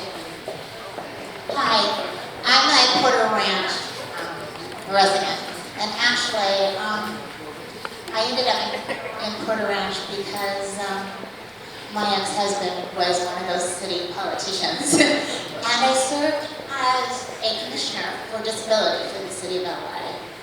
And I try to avoid these town hall meetings simply because it just draws up so much frustration and anger inside of me. And I once bumped into a meeting when this gas issue started, and the gas company was there, and a question were being directed to them. And one of the things I walked away with and I've been puzzled with for the last 4 years is the fact that one of the gas people said, well, we were releasing gas scheduled for years. And yet, nobody's seen, and I live right off of Cessna, across the street from that gas company, and I have for many, many, many years without knowing this. And I understand the effects that all of this incident has caused, but I don't hear the fact that this has been happening for so many years, perhaps, and yet we don't talk about that. And when we talk about longevity, there are people, I mean, I've been there for 27 years, but I know people have been there much longer even. And if those gases were being released in an orderly, scheduled way, we were inhaling So I just would like to hear more information about, from the very beginning to the crisis to what we're going to work with. Well, if you have fugitive admissions, you've been inhaling them whether they're scheduled or not, right? So that's important. Number two, the people, every town hall I've been to, have complained, and patients coming in, Dr. Nortel, this has been going on for years. I used to run up in those hills as a kid. Blah, blah, blah. Always had another tour. Always had another tour. So it has been going on in years. We went back to 2008 to look at the data. We certainly can go back to 2000 before that. The point of it is, I have to get the data. And that's why who sat in these chairs, or let's just say didn't sit in these chairs, the regulators, okay, potentially could aid in that. Or even Dr. Simon in the Department of Public Health. Get the data. Because you can't make an argument otherwise. National Cancer Database. Get the data. I'm locked up. Right here. We once had signs when the gas problem was initiated that was saying hazardous air factor. Well, every day I see cyclers and I see joggers up and down Tampa and on Cessna, and those signs aren't there anymore, and why not? Thank you very much. Thank you, everybody. Thank you.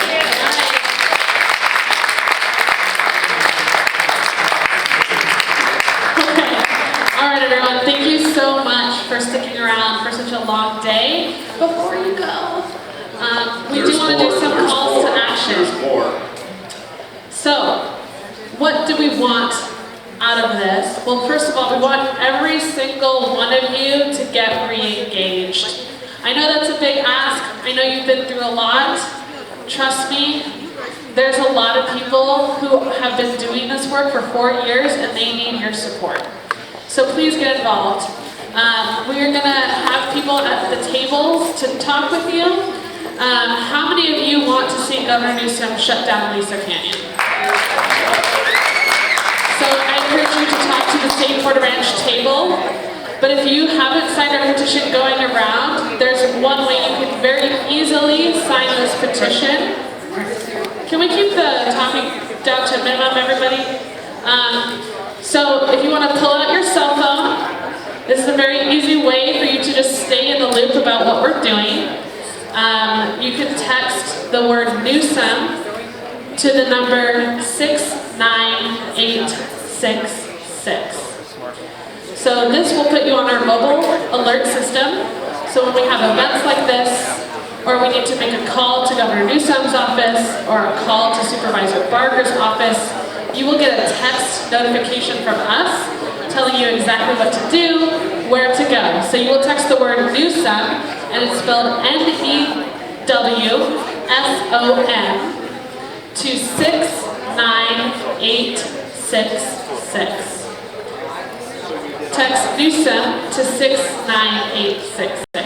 And if you have any questions about that, you look at our blue signs around the room that are being taken down actually, but you can find that at the table.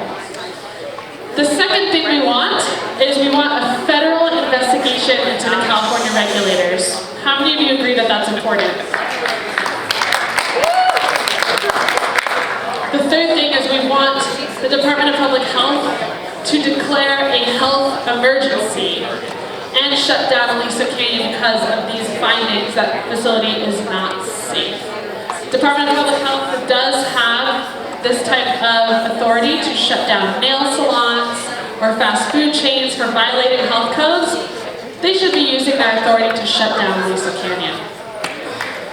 Finally, and this is a long one, so endure with me here, and I know there's a lot of talking going on. If we can have quiet in the room.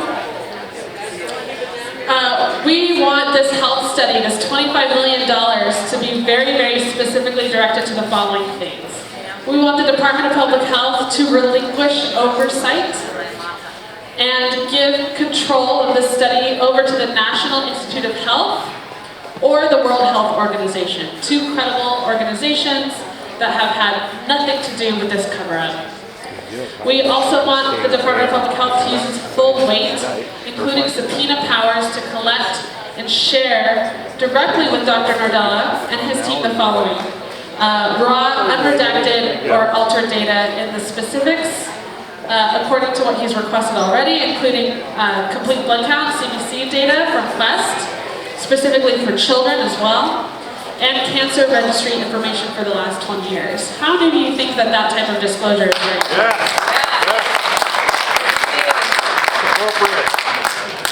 We also want, which has been spoken to many times in Q&A, we want the Department of Public Health to clean house. Yes!